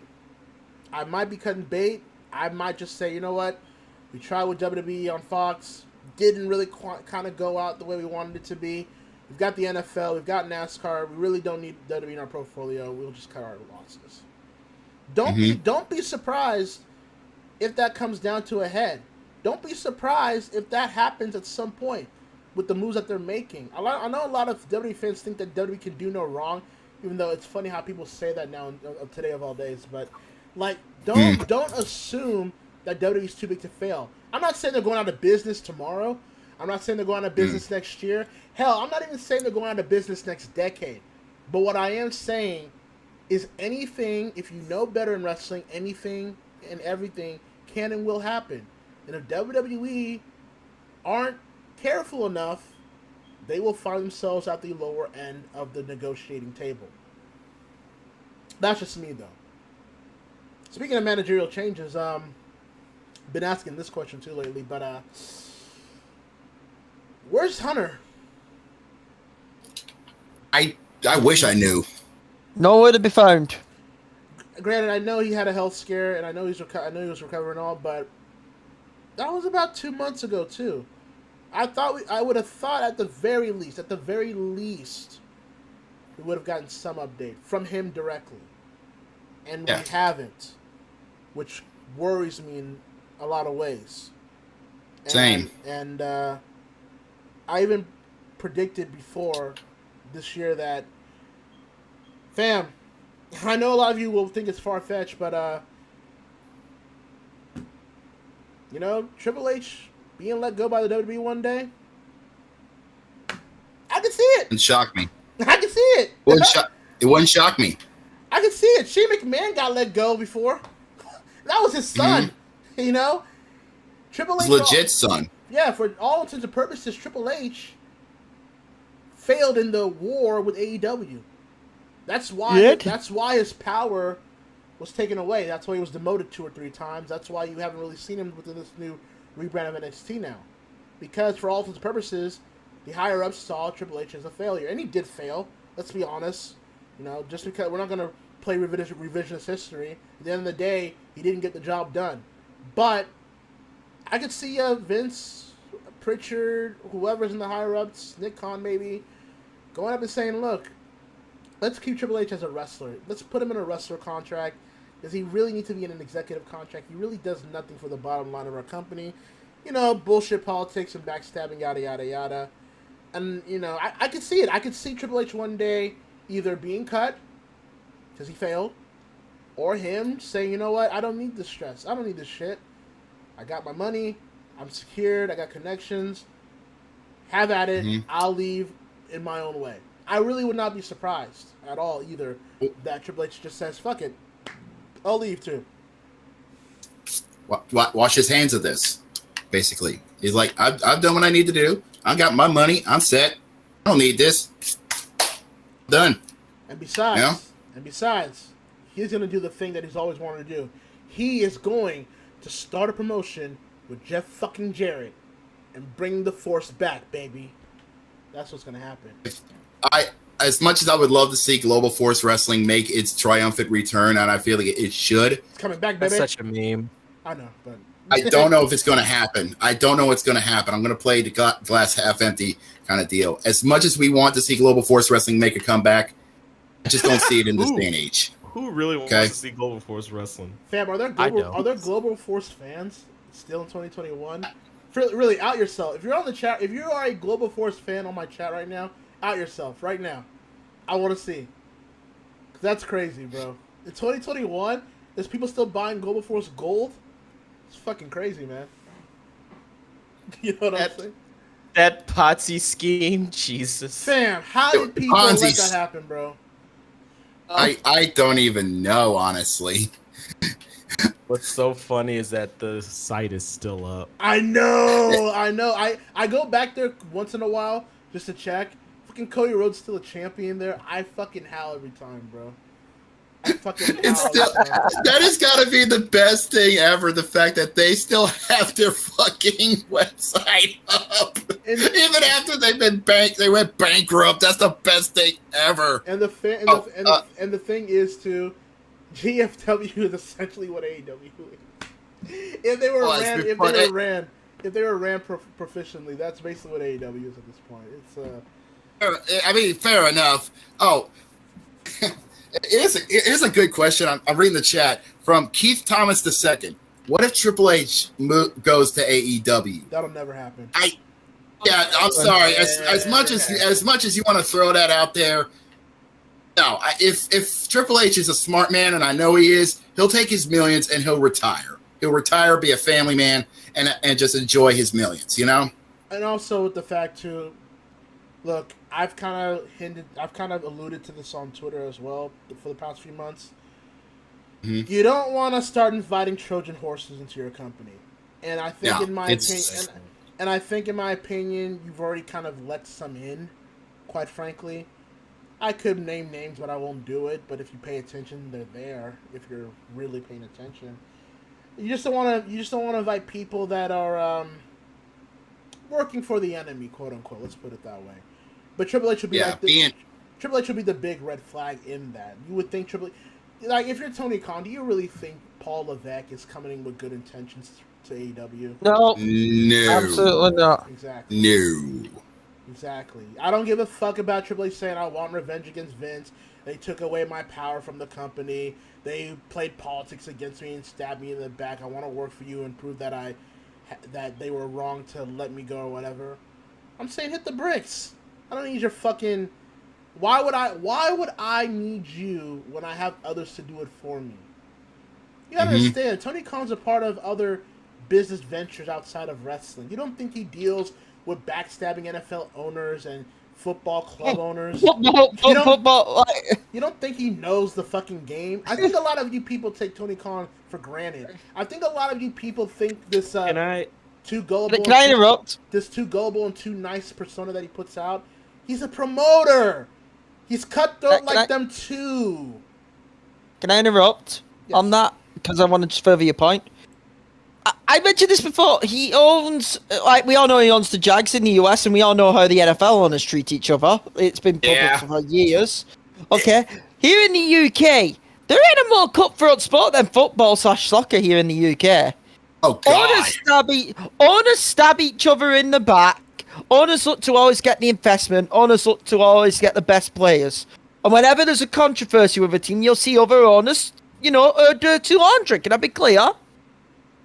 That, and Tony Khan, as we all know, leads, two teams like that. As you said, he knows about team sports, Hakeem. That's why I thought AEW would be a success from the start. Because you're on about someone who has led, successful organizations right now. Maybe not results-wise and all that, but, profits-wise and all that, and knows how to balance it. Which is why I'm like this. I'm like, he knows how this game works. He knew exactly what he was getting into. And the main thing which we should all bless Tony Khan about, because here's the truth, Vince McMahon grew up in the wrestling business, ladies and gentlemen. You know, thanks to his father and all that. Vince But Senior. these days, ladies and gentlemen, Vince McMahon cares more for the money than the wrestling. Let me Tony point this Khan out as an right owner. now. Hold on, because I'm gonna throw this out here. Can I quickly finish and then you can go? I mean, I'm about to kind of throw in what you're saying just to. All right, go ahead. Go ahead. Because here's the thing. I know what you're about to say. I'm gonna add on to that about Tony Khan though. Everybody mistakes him for his dad. He's nothing like Shahid Khan. Yeah. Yeah. But the other thing is this. Yes, Vince grew up in the wrestling business, but Vince never cared about the wrestling business. Tony does.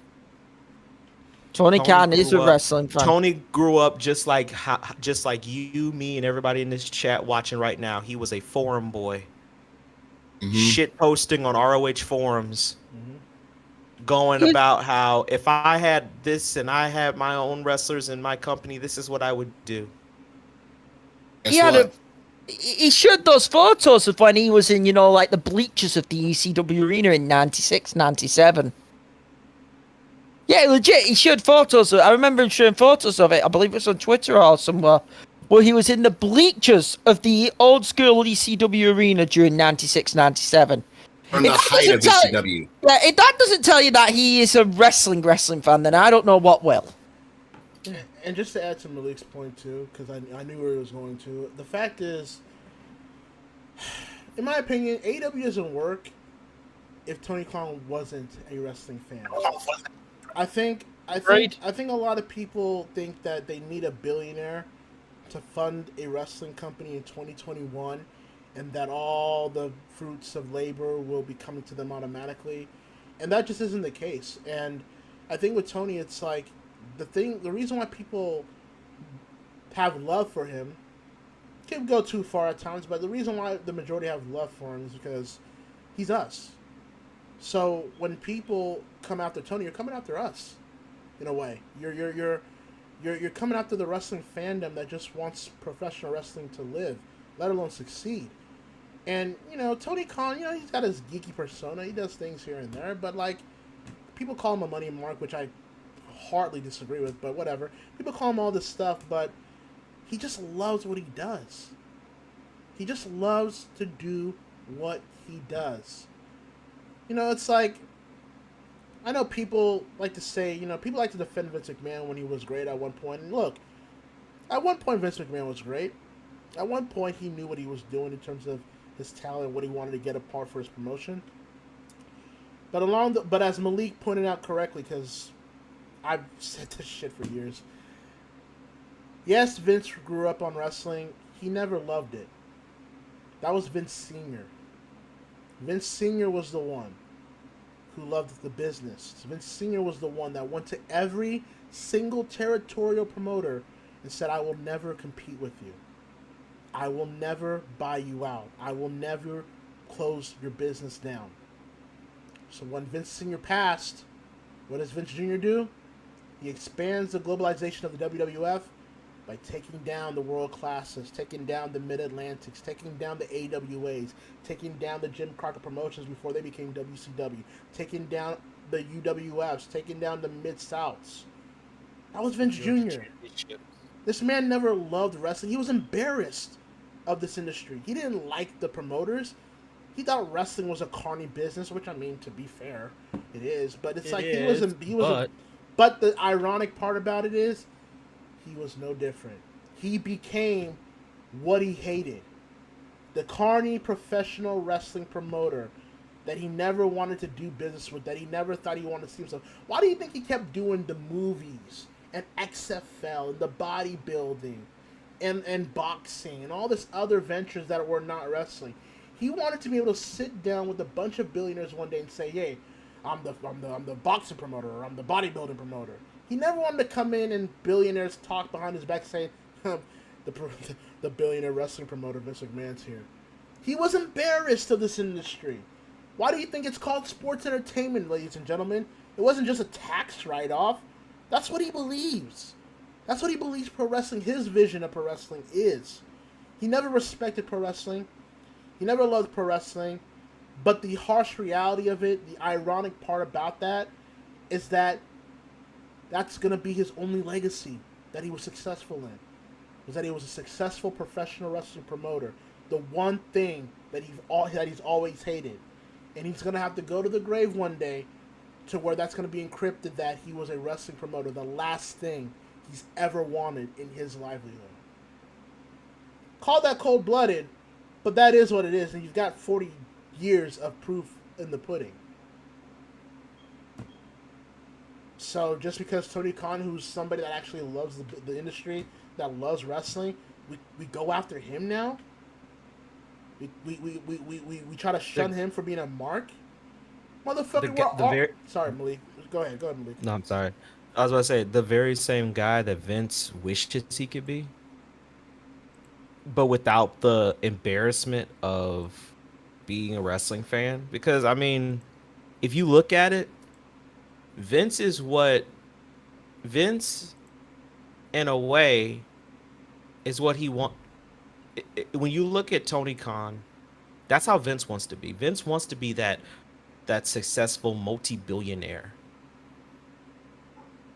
But he's made too many bad choices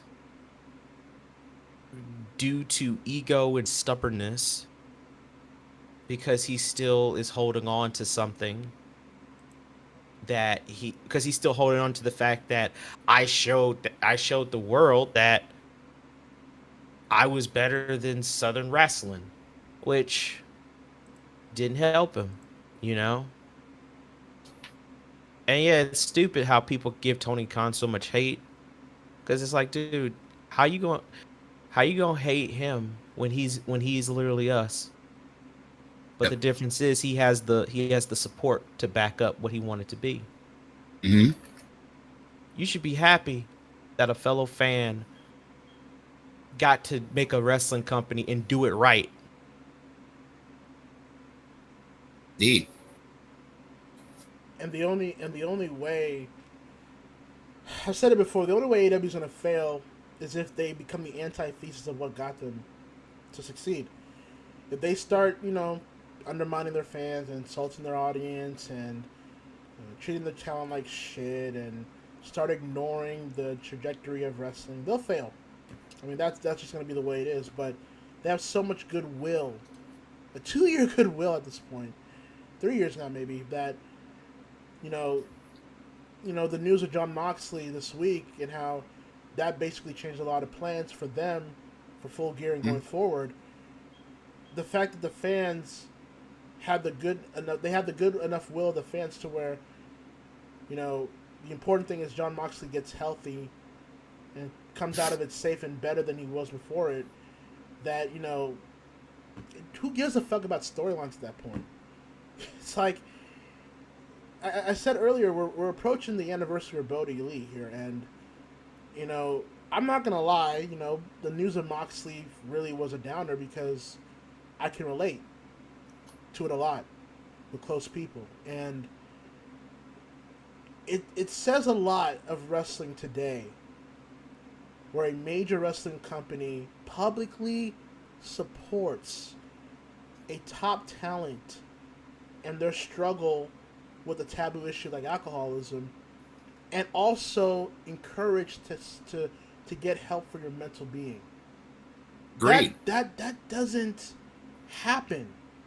It doesn't happen in this extent. And it's not a fucking company war thing either, because we were all there with Roman Reigns too, and how that all happened.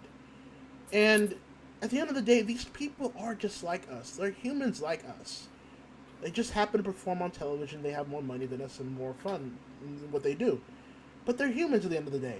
And who gives a fuck about a world title win or a storyline on the pay-per-view if the guy or the girl that's doing the storyline isn't healthy enough to be happy?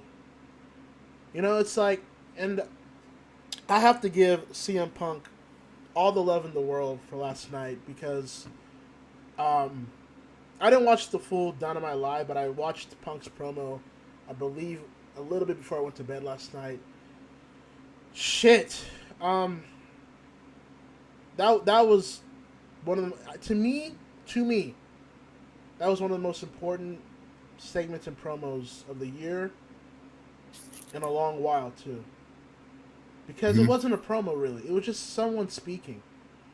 Telling people that are watching at home or on the live audience or wherever they may be, it's okay to get help, man. Sometimes you can't fight this battle alone, and it's okay for people to fight with you. And I appreciate AEW and Tony Khan for accepting the fact that it may be a taboo situation for them to do that, but it was the right thing to do.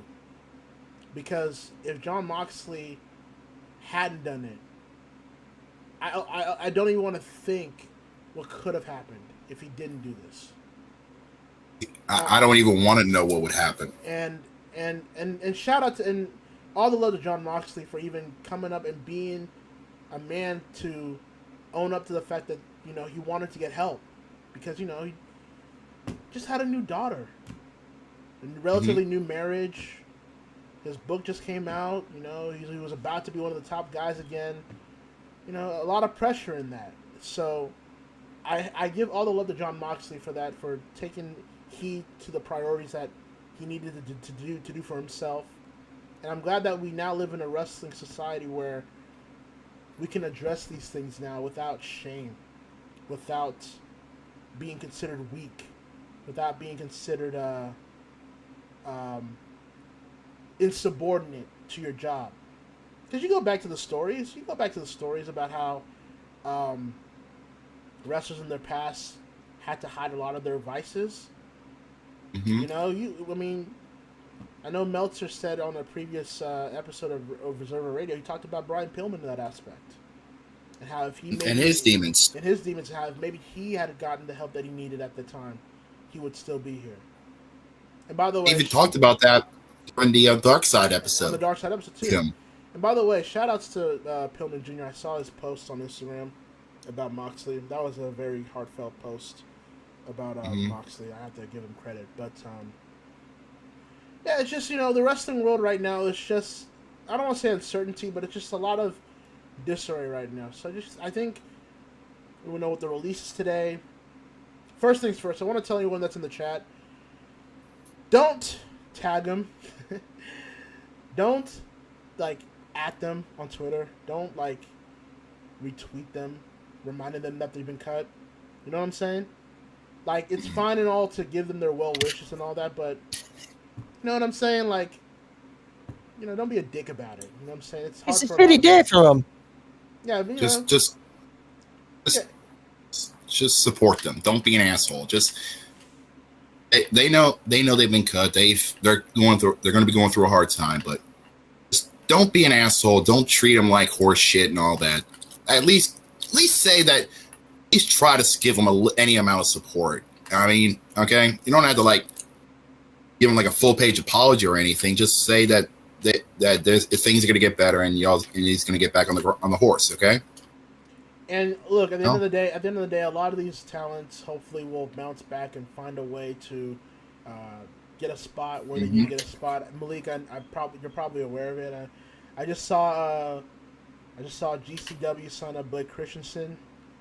Christian for some dates. They were quick with that, so a lot of these people will be fine, man. A lot of, I don't want to guarantee it so much, but a lot of them, if they are motivated enough and they really do want to find their spot somewhere, they'll find it.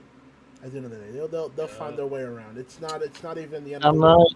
The WWE is no longer the be all end all of professional wrestling. It's not the end of the world. There are.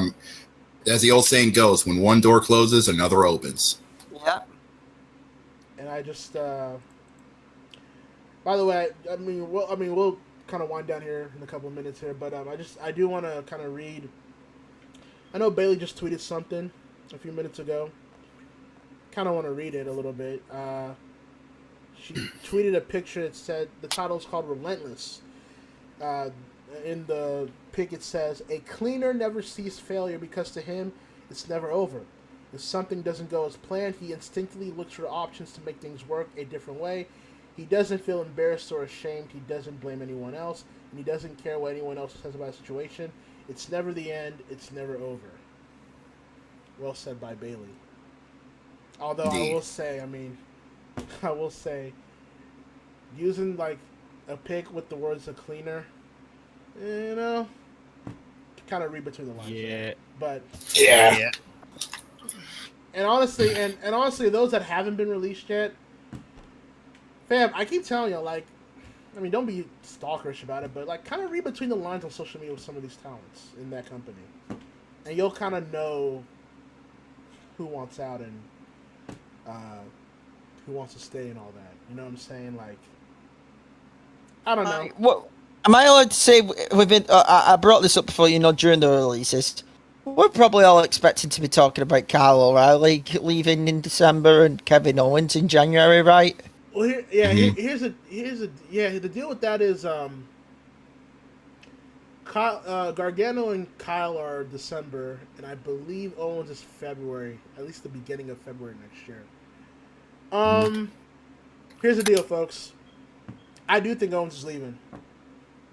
I do think he's leaving. You can kind of see it too lately. Like, he just doesn't give a fuck anymore. I remember seeing a promo of him on SmackDown a couple weeks ago, and it's like, that may have been one of the worst promos I've ever seen him do. Kevin Owens / Steen we're talking about here, and that was one of the worst promos I've ever seen from him. He's completely checked out, so I do believe he's leaving at some point. Kyle O'Reilly, I could see it too, honestly. I mean, although it's funny as fuck that we'll probably get some form of the Elite versus the Undisputed Era on AEW. It's fucking wild. But it's just fucking wild. Maybe, but yeah, I'm gonna put that in the hard maybe section, because as much as we would love to see the Elite take on the Undisputed Era, I mean, considering the fact that Adam Cole is back with his friends in the Elite and Bobby Fish is kind of doing his own thing, I'm kind of be leaning, if Kyle O'Reilly does get released, I might see a reunion of Red Dragon, Dude, Bobby Fish has got Bobby's got the song. I mean, it's, I mean, that is, I feel like that should be the biggest omen ever, considering the fact that he has the song for Red Dragon. So keep your eyes open. You never know. You might see Red Dragon make a reunion on AEW. Hell, they might even, if I'm putting that as a big if our ROH actually does come back, we can actually see them go there as well. You never know. Well, look, Bobby's got the Dance Away theme. I mean, you don't bring that theme unless you're gonna use it for a certain provocation. So that's why I would assume Kyle O'Reilly's there. I know some people in the chat are kind of saying who else. I see Charlotte Flair in the chat. I don't look. I personally don't want it, and I don't even really think I would. It was funny for that week. I was fucking around, but I really don't see it. I think Charlotte feels like WWE is the be all end all, which is fine. But who knows? I mean, Charlotte probably feels like she wants to be more so with her dude, and Andrade. He wants to bring the whole family there, and that's not even Charlotte. That's Roosh, which is also someone I don't want to see there. But then we get Dragon Lee. I mean, yeah, because I just, you know what, you said that, I just realized something. You're right, he does want the whole family, and he ain't just talking about Charlotte and Rick, even though he can't get Rick there anymore for reasons. Yeah. Oh, God, and considering the connections they'll have, might get to see a resurrection of Los Ingobernables. I think even with the Ring of Honor situation, I wouldn't be surprised. I really wouldn't, honestly. But also, I'm talking about reunion of Los Ingobernables, but also with Naito. Yep. Well, once Naito comes back, but yeah. Yeah, I mean, look, here's the thing, man. I know a lot of people rank Charlotte in a certain way. I find her overrated personally. That's just me. But I understand that people would want to see her because for some reason it'd be a boost for the women's division, and she is relatively a big star for AEW, but just kind of like we talked about with Nyla earlier, bro, like, Charlotte don't give a fuck right now either. You know, Charlotte's basically checked out too. And if I'm Tony, bro, I don't want that negativity in my company, man. No. Because No. AEW's done a fairly decent job, in my opinion, a good job actually, with all their talent that have always been rumored to, you know, kind of ruffle feathers. CM Punk being a clear example.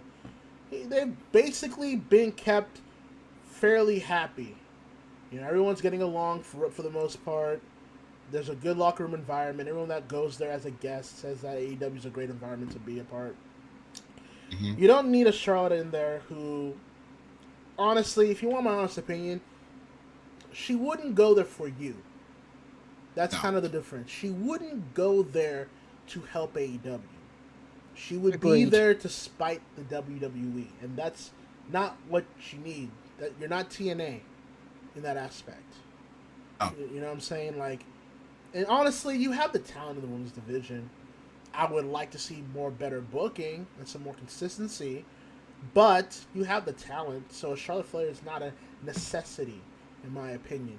And quite frankly, if I'm TK, you ain't even the priority horsewoman I'm taking. You ain't even the one from that group I'm taking. Exactly. If anything, you'll be like, man, I'd much rather have Bailey or I'll have Sasha. Sasha wants to come in. Bailey's levels for me above Sasha, and I've said that on Twitter and had looks. But I'm just saying, out of them. But I'm just saying, if anybody was Tony Khan, they'd be like, I wouldn't try to go for Becky or Charlotte. I would go for Bailey. I think Bailey's probably Sasha, go ahead. Yeah. And if Sasha's like, she wants to keep wrestling, I'll go for Sasha. Those are the main two. I wouldn't go for Becky or Charlotte. The thing with Malik too saying that is because I believed it at the time. Like, when Sasha had her whole situation 2 years ago, if we call it that, I thought, fuck it, she's leaving.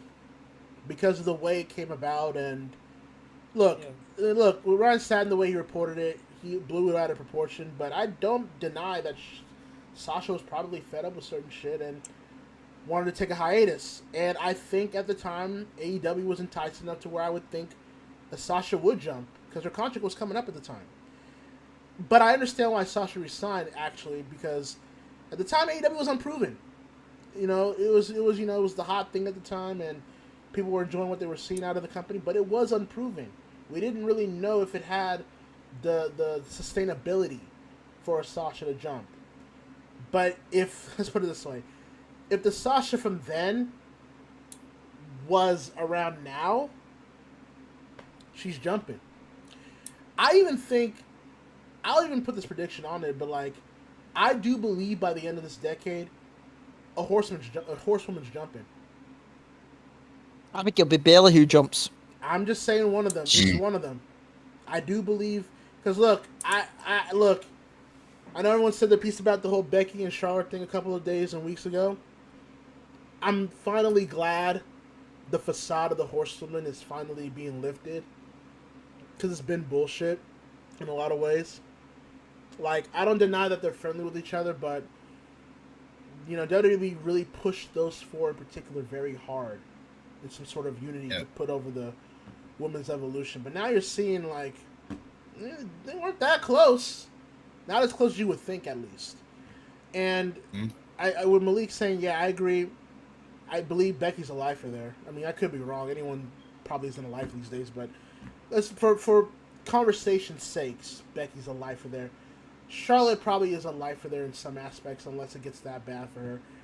But I think the optimal choice, like he said, would be Bailey. I think out of all of the four, I think Bailey not only would be the likely one to jump, I think she would fit the aesthetic of AEW there compared to the rest. I think. I mean, she would definitely be a boost for that women's division. But I also believe you can build around her and you can rectify the mistake the WWE did with her babyface turn, or with her babyface run in the main roster. I think. Oh, I say it constantly. Sorry to cut you off there. Well, like, you know, like Bailey should have been what fucking Becky was. You know, during the whole thing, which, let's be honest, Nia Jax kind of made. Yeah. Mm-hmm. Like, that should have been fucking Bailey's role, and they missed the fucking bolt on it. Clear.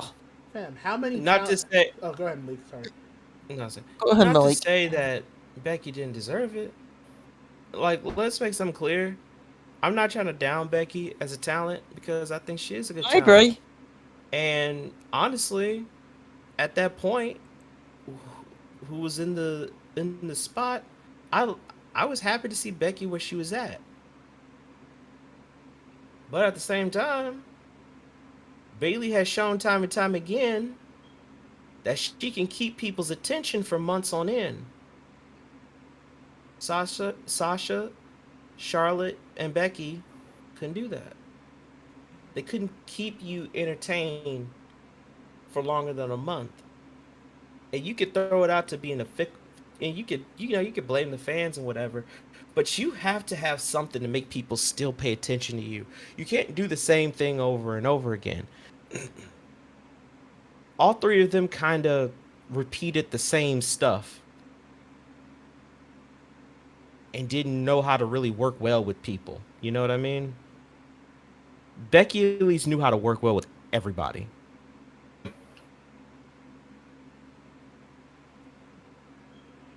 And I see a lot of people in the chat saying, you know, what if Bayley and Sasha both left? Look, don't put it past this company. I mean, if AEW even grows bigger than where they are at right now, they keep taking all the talent from that company. Fam, they took a WrestleMania main eventer from this year. They took arguably the face of their competition on Wednesdays this year. At some point, the optics have to matter here. Yeah, you're the bigger company. Yeah, you're making the more money, but the optics at some point have to matter here. And they took a number one guy that if done properly would have been their calling card to what a Cena and a Hogan would have been. Malik, if not bigger. Malik, they let Bryan Danielson go. That's what I'm saying. I'm talking about Bryan. Yeah. Who the fuck, even if you were sorting to downplay him a bit, who the fuck would ever in their mind let a Bryan Danielson out of their hands for their competitor? That's the stupid. Or an Adam Cole, and so on. Huh? But Bryan Danielson in particular, because look at the fucking 2-month stretch he's had in AEW since coming in. He had his first match. He had a draw with Kenny Omega. We can go on about his match on the pre-show with Minoru fucking Suzuki. But I'm not even talking about all that even. Motherfuckers doing matches with Aaron Solo on Dark. And they're fucking hitting. It's like, look, Daniel Bryan, he had great moments in matches. That can't be denied. You know what I'm saying? Yeah. But he was on a level before Daniel Bryan, and he is on a level now after Daniel Bryan. It's two different people. It's two different characters. There will be no arguments or defenses you can give to me that Daniel Bryan was in some sort of equal footing, if not better than Bryan Danielson. Not after this 2-month stretch. Not even close. It's not even fucking close. It's not even the character change. Just look at the way he wrestles, and even ignore the elbows and the chops and the knees. Just look at the way he looks doing it. It's fucking night and day. You can't not love and watch pro wrestling and tell me, oh, well, Bryan Danielson, he was doing that as it. Not like this, dude. Not like this. This is the Bryan Danielson of old. We are seeing the passion joy and the love of him being able to wrestle. Fam, it's not even the Bryan Danielson of old. Even it's not even that. It's like a different level. Like it's he's gotten the wisdom and experience while still having the passion and talent and aggressiveness that was Bryan Danielson. This is like the balance of both worlds, but on an optimal level. And he's not even done. He's about to fight Miro in 9 days. And those two with the cuffs off? Are you fucking kidding me? They'll tear the house down. Are you fucking kidding me? Your match of the year candidate right there at Full Gear in a couple days. Fam, Shingo's my wrestler of the year, but I'll be damned if Bryan Danielson isn't making a run this late right now. This motherfucker right now for the past 2 months, has been on a tear. Every match so far hasn't missed. They've been different in their own way. He's wrestled in a different way. He's finished his opponents differently. This motherfucker is on a tear. And he's not even done. He's not even close. Like, next year, if he goes on this route, he is Wrestler of the Year. It's that simple. You know what I'm saying? Of course. Like, someone did like a tweet about ranking Bryan Danielson matches in AEW. I had to sit there for a minute, low key, because like I was like, damn, like the easy bet's to put the Omega one, but fuck Kingston. But what the fuck, Suzuki, Dustin? You know, like that man's amazing. Bro. That man's amazing. It's like if you told me to pick 5 best matches that has done outside of WWE, I literally would have been pondering for at least a couple days just to try to figure out which one would fit perfectly. No? And bro, the thing is, some of us in this call here, we did that live WrestleMania stream for the newscast. We were all ranting and raving about the WrestleMania main event with Edge and Bryan and Roman. And Bryan was great there too. Like, I thought that was the match of the WrestleMania card. That and Sasha and Bianca, I thought those were the standouts, but the triple threat match in particular, because it hit all the right notes. And I don't even know if I'm putting that against Bryan Danielson's matches these past 2 months. I don't even know if I can do that. You know what I'm saying? Like, in his final match with Roman on SmackDown, I don't even watch WWE like that, and I even had to go back and watch that match. And that was a great match. But I don't even know if I can put that against Danielson's top 3 in AEW so far. That's how scary good Bryan Danielson is right now. It's actually scary. And dude, like, I think Danielson's probably winning at Full Gear. Although I wouldn't be surprised if Miro wins too. I could see there's a case for either way. Honestly, whoever you pick at Full Gear is a good choice. Yeah. Like if you go with Danielson, it's a good choice. If you go with Miro, it's also a good choice. So basically, no matter who wins, we win. Okay? Because both Miro and Danielson, with now that the cuffs are off of them and they can actually wrestle, you're going to be seeing a classic between those two. I guarantee it's going to be nothing short of amazing. Okay? And the thing is, man, like, as I see a lot of people just saying, yes, free EO. I know that's on the chat too. Thank you. We said that for months now, I believe. Fam. Hey, look, I don't even want the credit. I'm just glad it's catching on because, like, dude, like, I said it on Twitter. I'm gonna say it again here. You sign arguably the best women's wrestler in the world at the time, and you treat her like that. No, I said you take the arguably the best women's wrestler in the world at the time from STARDOM, leader of the Queen's Quest. You take her from there, and you put her in developmental for 5 years. Don't even think to call her up one time on the main roster. Yeah. I mean, you give her an NXT title run, sure, but ultimately you drop it to Raquel, who just lost the title to Mandy Rose a couple weeks ago, Now you And have that- an Io put over Mandy Rose. And now Io's gonna be the first victim of this title reign. It's like, what are we doing, bro? Even if I don't want to see her bastardizing the main roster, at least have her at least give her the chance to convince people otherwise in the main roster. Yeah. It makes you want to pull your eyes out. And if you're not gonna And rip out every last hair follicle off of you. And if you're not gonna do anything with Io, just let her go, man. Because Please. you're wasting her prime years. You put her in developmental in her prime years, and you don't do anything to capitalize what could have been a nice babyface role for her.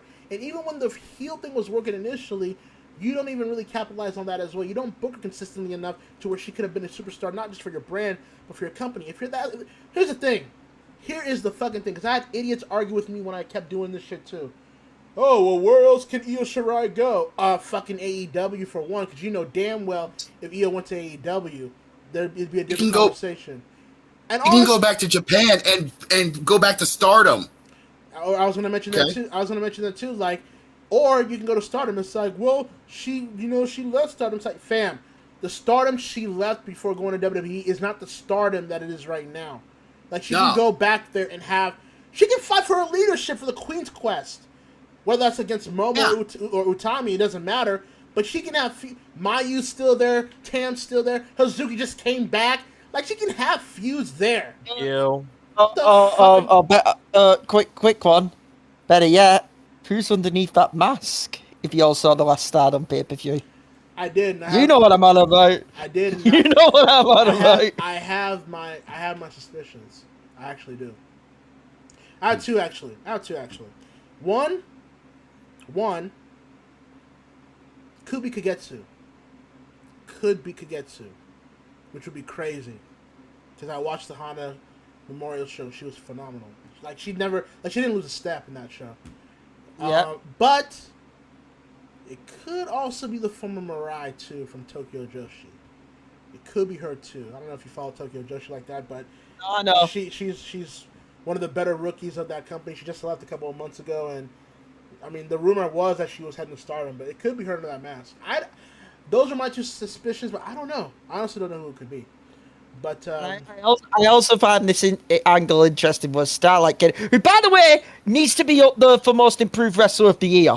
Fam, should win it. Character of the should year. win it. Character of the year. Should bro. win it. Dude, character of the year. Starlight Kid has been phenomenal.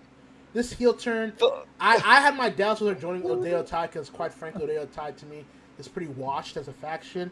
But like, she's like the best part of it now. Like, she the way she moves differently, the way her character's been structured, the way she shit talks. Did you see the way she was talking shit to Momo lately, bro? Saying, "Are you the fucking leader of Queen's Quest? You don't seem like you got the juice anymore." I'm like, oh my god. She's fucking burying Momo, and I like Momo, but God, it's fucking great, man. I can't wait for that. Those two. I would like to see a rematch between those two for sure. Whether it's for the high speed title or not, I don't really give a damn. But but see, with Stardom, they're heading into Utami Suri 2 in December. That's where that's going in. Pipe. I think Shuri's probably going to win it finally. I think she should. If we're going to do the rematch, I think Shuri should win it, given she won the Grand Prix, right? So why not capitalize on her, who I think is the best women's wrestler in the world, without question. But Utami, I don't know, like, Utami, like, initially I wasn't feeling her title reign because she didn't really come off like a champion should in her caliber. But yeah, lately, though, she's coming out like the final boss out here. She's coming out here like the ace of a promotion. So I like what I'm seeing there. And Tam too. Tam's kind of more inconsistent with me, but I don't know.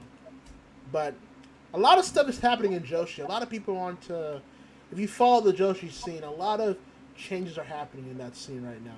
That'll have implications. Do you want to laugh? Do you want to have a quick laugh? What? Remember that tweet we buried around an hour ago? Who? You know of the fuck face. Yeah. Oh, Lewis. Yeah, he protected his account right now. Of course he did. Of course he did. He what? He protected his account. Of course he He did. locked his account. Of course he would. Of course he would. He knows. Talk shit, get hit, man. It's like, I mean, look, man. It's like, come on, bro. Like, I'm not saying you can't be a fan of the WWE. If you are a fan of it, that's fine. But it's like, you tweet ridiculous shit on Today of All Days, and you didn't expect blowback. You know, it's like, whatever, man. It's like, and look, I honestly think it's a gimmick. I honestly think he's just doing this shit for engagement.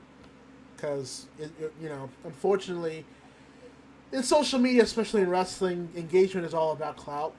You know, you have to do it for clout and for profit. So you have to rile up certain sections of wrestling fans, but it works.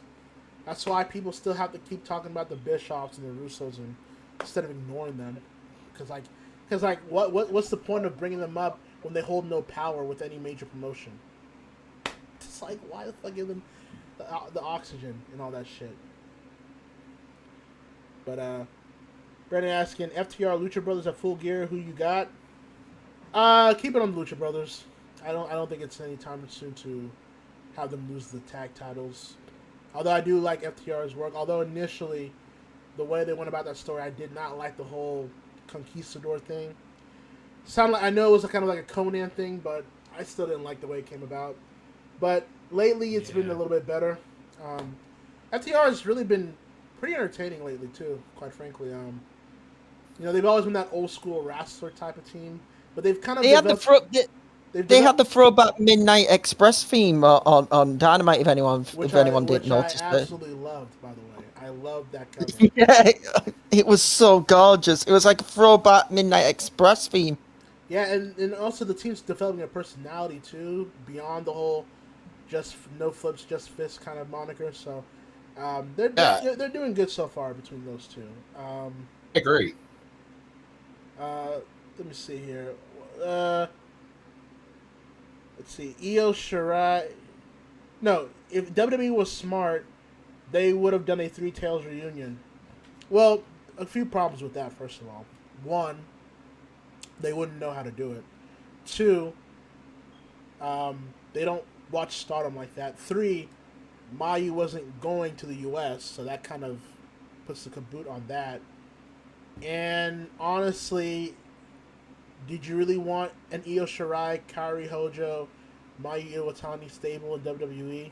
Do you really want that? No. No, you don't. No. No, you don't. No. No, you don't. No offense, but I no. They did my boy. Eris says they did my boy Keith Lee dirty. Well. Wow. Well, hey, Eris. Oh boy. I mean, yeah. I mean, all ranted on it. I mean, the Keith Lee thing. The Keith Lee thing. I know Keith Lee's a cordial man, so I know people think he's going to shoot. He's probably not going to. Like, he's kind of not that guy. But I would think he has all the right to do so because Keith Lee. Fuck. I had to hear from the Lewises and the Ryan Sattins and the Peter fucking Rosenbergs to say, you know, wait for the thing to play out. And it's like, dog, he's wearing a singlet too small for him, being called Bearcat, roaring. Come on. Why? Come on. You literally have this man who you know has the athletic ability and has a better work rate and athletic ability than most on the roster, and you have him trying to work like Mark Henry. Like seriously, and he has also the charisma. Like, you could just look at him and you just see like he's oozing charisma, man. But not just that. With Malik too. It's like the fact is, you expected him to wrestle like a WWF superstar of the '90s, of the new generation era, if you will, like a Mark Henry. And it's like, look, I don't want all my big men to be doing flips either, but with the Keith Lee, But with the Keith Lee, he was the exception. Yeah, he was the exception to the rule. He was a guy that was athletic enough for his size and charismatic, but not in a way that was traditional with wrestling. He's kind of got his own cool aura. It's not so much charisma as it is the aura, the presence that he brought whenever he came to the ring. And you don't get a lot of that from WWE talent that isn't manufactured. It was kind of natural for Keith Lee if you've ever followed his career.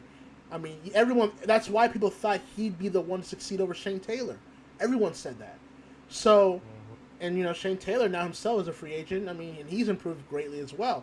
So with Keith Lee, it's like you showcased him very well. Quite frankly, I gave WWE credit for that. I did with what they did with him in Survivor Series and Royal Rumble, and then you basically do nothing with him, and then you give him the 2 titles, and he has to relinquish it. He loses the NXT title anyway. He gets called to the main roster. But then when he got even before the COVID hit, you were telling him anyways not to work that style. Fam, I saw the clips of him and Drew McIntyre in the Thunderdome era before COVID hit him. And Dave said it very well. He looked like a man that lost his confidence. Yeah, I saw that. Look, everyone that's known Keith Lee knows confidence is like his priority when he wrestles or when he does anything. So when you see him lose that, what makes him special? What makes him different than any other wrestler in that roster? You know what I'm saying? Like, if I'm Tony Khan, listen, health is important. And I'm a little bit wary of his performances too, because he isn't getting younger either. But I'm still making the call. What are you talking about? Keith. Like, Oh, yeah. The COVID did hit him pretty hard. Obviously, he told you about that. And look, he isn't getting any younger. Obviously, you can't do all those moves forever. But I'm still calling him. I'm still going to reach out to him and say, hey, man, if you're free, come by for Winter is Coming or something if you're free at that time, or we'll see what we can work with. You know what I'm saying? And let him be Bask in his glory. Let him be the limitless one. It's like people make pro wrestling difficult when it doesn't need to be difficult.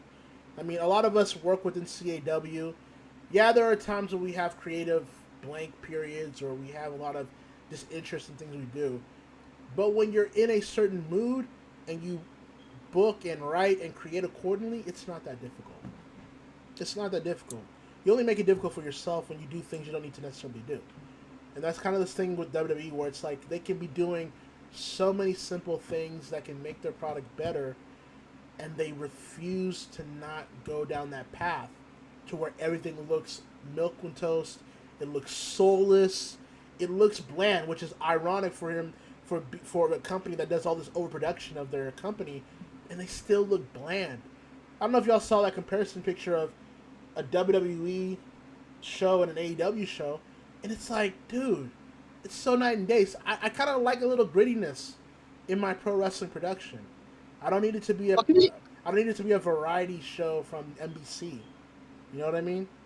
I don't mind it if we don't get mood lighting in the crowd, or if we don't get like high quality 4K cameras or whatever the fuck.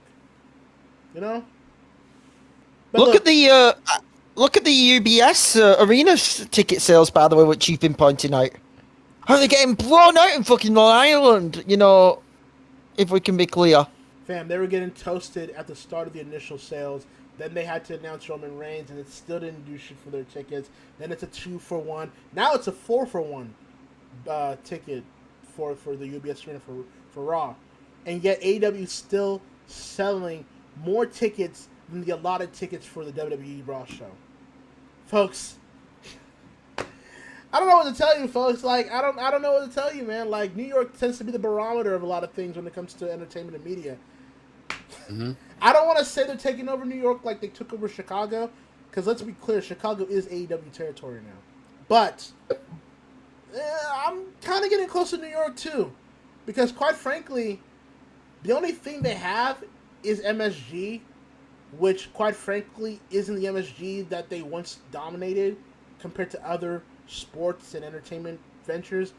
And then and then they have Barclays Center, even though that shit has not sold out for Survivor Series, which by the way is in 2 weeks. I don't know if you are aware of that. I mean, I know WWE might be foreign to that, but yes, there is a Survivor Series pay-per-view in 2 weeks in Brooklyn, and a lot of people don't even know about it, and it hasn't sold out yet.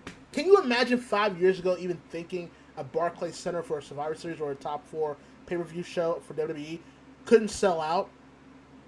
we be calling shit from the sky. You know what I'm saying? But I agree with Tony Khan. I don't need the Garden anymore. I got Arthur Ashe. And they sold out Arthur Ashe in a heartbeat. Yeah, that they did. Fam, it's the it's the biggest wrestling event since 1984. Like, think about this. The reason why they can't get the Garden is because I believe WWE. They do. They have the rights to it. They have the rights to it, don't they? That's the only reason they couldn't get the Garden. The only other outside WWE promotion that used the Garden was New Japan and Ring of Honor for their G1 Supercard. Yeah, and WWE gave backlash to MSG over it. I believe they threatened to legal action. But all I'm gonna say is, yeah, that's the only thing WWE have got in New York is MSG, okay? Because they have the rights to it. Because let's be honest, the Barclays Center these days is more known for controversy than people going there and selling it out. Yep. Look at the Brooklyn Nets and their entire situation in the NBA this year. Not that I have any sympathy because I'm a Knicks fan. So, lol. But, like, you would have never predicted that when NXT used to make Brooklyn their home base, if we can be honest, for pay-per-views. And now you come with a big fat pay-per-view and you can't sell it out. Which, by the way, what's been the build for Survivor? Has anyone seen the build for Survivor Series yet? There is none. On social media? Has anyone seen the build? I don't even watch the fucking thing, and there's been nothing. To be fair, though... They just had a draft, but it's like, why the fuck would you book a draft near Survivor Series? That's fucking dumb. But look it after. Because now you expect these new rosters to feud when they were just on the other roster a couple weeks ago. It's like, just get rid of Survivor Series. And I used to never think I would say that, but like, if you don't care, like, why would I care? You know what I'm saying? You clearly treat Money in the Bank more than Survivor Series is a bigger event, so just fucking be done with it. And it's like, what is it? WrestleMania now 2 nights in a row next year. Wrestle Kingdom in Dallas. Wrestle Kingdom's 3 nights this next year. It's fucking. Man. No, I don't want to go on a New Japan rant. I don't. And I know AEW will do it at some point down the road, but it's like I'm a traditionalist in the sense of this context. Like, I'd like it when it's one big extravagant event because that's where everything gets built. Sure, not a lot of people are going to get booked for that event.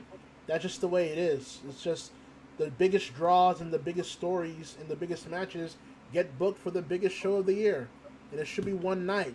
Because what's going to happen now is that you're going to get a lot more filler for 2 nights for WrestleMania, 3 nights for New Japan, a depleted New Japan, might I add. So it's and look, I said I was gonna, and I took a sabbatical from New Japan after the what was it? After I want to say after the last Grand Slam, which was Tanahashi and Shingo, which was great by the way. But I took a sabbatical from that, and I said I would come back for Wrestle Kingdom, but it's like, dude. 3 nights, and what the fuck are we doing other than Okada trying to save this goddamn promotion? And I didn't think I would even jump on that bandwagon, but like at this point, bro, let's call 2020 a flush and just pretend it didn't happen. You know, so just I told motherfuckers changing the title was gonna fucking ruin everything. I told motherfuckers changing that title was never going to be the right thing to go, the right thing to do, and look what's happened. Look what the fuck has happened with that title since, bro. Oh my god, bro. It's just New Japan. Oh, I've always been a Noah chat anyways, but it's very clear this year that Noah's been the better promotion. It's not even close. But yeah, I'm cheering for Okada. Whatever happens on those 3 nights, it's almost like the G1 doesn't even matter now. Like, Okada won the G1, but it's like, at this point, it doesn't even guarantee if you're going to win the title or let alone have a title match on a certain night on Wrestle Kingdom. The G1 didn't matter at all this year. Didn't matter one little fucking bit. And the tournament was cursed from top to bottom. Naito goes down first night with the knee. And then right at the end of the tournament, you're thinking, oh, how can it be more cursed?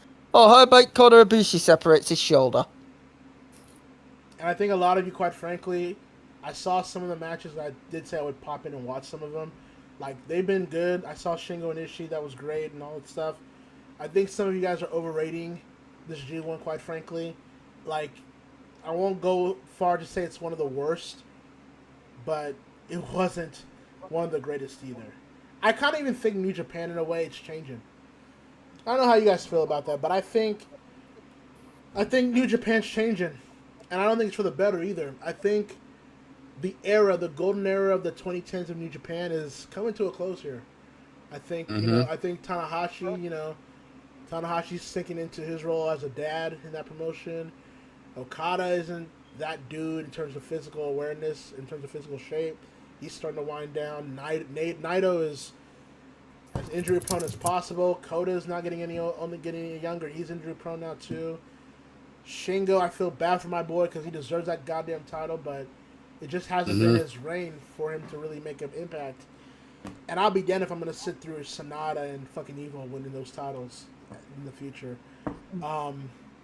It's Even though Zahaya will tell you something differently. That man up and down wants Sonata to be the dude. I'm like, he will never be the dude. Yo, Zahaya, how long have we told him about this, Malik? I've told him for years. I told him when Sonata came back as Cold Skull, Sonata will not be the dude. As much as he wants to and prays and begs and wants it, I hate to be the bearer of bad news, Zahaya Morgan, but you want to know the horrible part? You want to know the horrible part? What? I don't know if I ever told him this, but I told this to somebody. I said, man, Evil has more of a chance to break out more than Sonata ever will. And I said that. He did. And he did, and it was the worst thing. But he did that before. Yeah, dude. I think, because I followed Sonata even all the way to Wrestle 1. That's how much I've seen Seiya Sonata, the former Seiya Sonata. And fam, he's never been the charismatic guy to begin with. And he was supposed to be Muto. That's the problem. He was Muto's protege. Muto. That's all he had. And then it's like, when he got to New Japan, people were like, oh, well, now he's got this new attitude. He's with Los Inconcebibles de Japan. He might have this chance. And it's like, okay, so he's got a new shtick. He's got the Cold Skull thing going on, but that's all he's got. The most charismatic thing about Sonata is that he was bold enough to bleach blonde his long facial hair to make it match, and he looked like some weird doctor's experiment. That's about it. That's all he had going from at that point. With that tall ass hair, that looks like something for Street Fighter from the old days. And man looked like a Monster Hunter character reborn. Basically, ring. And that's like all he had going for him. Just the look, the attitude, and anything else. It was like, it's like a bearded Paul Phoenix out here, man. It's just like pretty. It basically was a bearded Paul Phoenix. It's like, and the thing is, like with Sonata, like, look, I don't deny that he was a popular crowd favorite, and that a lot of people probably saw that he had the look. He obviously had the look, but like if you've ever just followed him, it's like, dude. He was Keiji Muto's protege. We're talking about the great Muto here. And he was never able to absorb that charisma from him. And people thought, oh, well, it's just him being a part of, Los Inconcebibles. It's like, nah, dude, he's just always been a guy that's lacked charisma. Let alone, and his in-ring isn't really much to call home about either. And anytime he really wrestled, it was against better opponents like Okada or like Naito, Ibushi. They were better than him. And to Malik's point, like I said, like Evil would be of the two. Evil would have the better chance because he's more of what they're looking for. I guess is what I would say. But now obviously in hindsight, on the heavyweight side, yeah. But on the hindsight now, it's like I wish I could take that back. But as long as Dick Togo's gonna be in the ear of Ghetto, that's probably where we're gonna have to deal with at the moment. Throw Dick Togo in the bin. Yo, dude, he's got to go. He's got to go. Yeah, it's I feel like they need it. Hey, I'm being told the Great Sonata is based. Hey, Jackpot, we're live on the newscast. If you want to voice your opinion, unmute your mic and voice it. And here's the thing, here's the thing too. I don't mean to be this guy because this is where a lot of the pure elitists come in, and I love you, Joe, but the fact of the matter is that I don't need New Japan doing WWE shit on my events. If I wanted that, I would watch WWE. I come to New Thank Japan. you. I come to New Japan to watch New Japan sports presentation. I don't think that's too much to ask, especially with the talent that you have. But quite frankly, it's like, who? If we take away Okada, Tanahashi, Naito, Ibushi, I mean Jay White, I guess too. But I mean, who else you got? Honestly, who could be a viable top main eventer or champion other than Shingo? Shingo's really the only one that's been pushed to that extent. I mean, I guess Will Ospreay too, but that's different. But I mean, who else? Like, I know people say the Great Okan. I'm still kind of iffy, man. I'm still kind of on the fence. Give Okan another Okan a year. year or two. Give Okan another year. Give him time. Give Okan 2 years. No, Bro. That's what I'm doing. I like compared to now. I mean, compared to back then, I see it. I can see where the potential of an Okan could be at the top. I just need more of a confirmation that he can really uphold his own on a feud. Or I hate to his rival. Let me see. I saw a comment. You're forgetting. Hiromu's a light heavy. Hiromu's a junior heavyweight, and he's not leaving the junior heavyweight. I was going to say that too, but also you got to realize Hiromu's also been dealing with some injuries as well. He went through, I do believe, 2 neck injuries. Yep. Yeah, he just came back. It's like, he just came back from one. And if he decides to go to the to bulk up to the heavyweight division or even the open weight division, I'm sorry, Brandon, but I just don't see that happening. New Japan's got to find a star again from somewhere. True, that's truth. Yeah, and I've been a New Japan fan now for years on end, and like, but you can tell that they need to open up as well. Like, I get the COVID situation is worse in Japan than I would say here in the UK and in America. Okay, you know, when it comes to like, you know, how strict they are with it. Here's the thing too. They man. need to open up. Because, like, I'm sorry, the atmospheres of New Japan shows has just been dead, if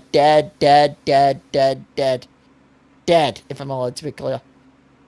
Yeah, I'll put it like this. I'm currently watching Thursday Night Football. They're deader than the New York Jets right now, and that's saying something. It's pretty dead.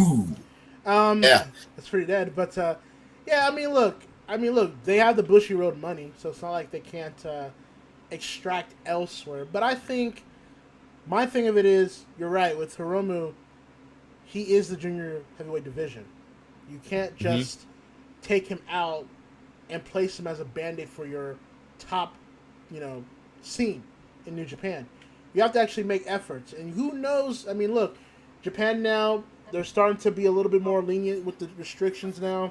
So the Gaijins can now start to come back in more ease. That's if they even want to. Because...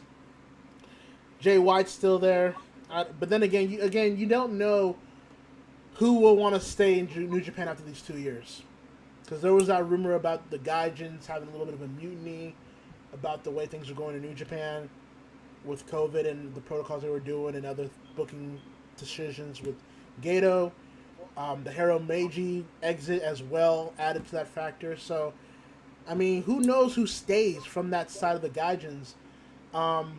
Juice Robinson, his contract's been reportedly going to be up, I believe, in January. And I could see it. I mean, Dave Finlay, he's been hinting it too. So, I mean, some of these guys are going to be leaving if they want to make the choice. Juice Robinson, talk about wasted talent. Yeah. Fin Juice, man. And, and they're an Impact as well. Yeah. No? But Juice should have stayed solo. Just gonna throw that out there.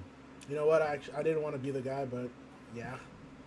I mean, no offense to Finlay, but that was a bad. Juice should have stayed solo because he was on the biggest run of his career. His career, and he United States heavyweight champion. Dude, he was actually probably on his way to where he could be considered a contender. Yeah. for the New Japan Pro Wrestling title. Mhm. Like, that's how far he was getting. And then they decided, nah, we want to put you with Finley, and we want to do this tag team. And it killed his drive. It did. I think because I know you mentioned Finn just being an Impact. I think there's smoke to the fire there too.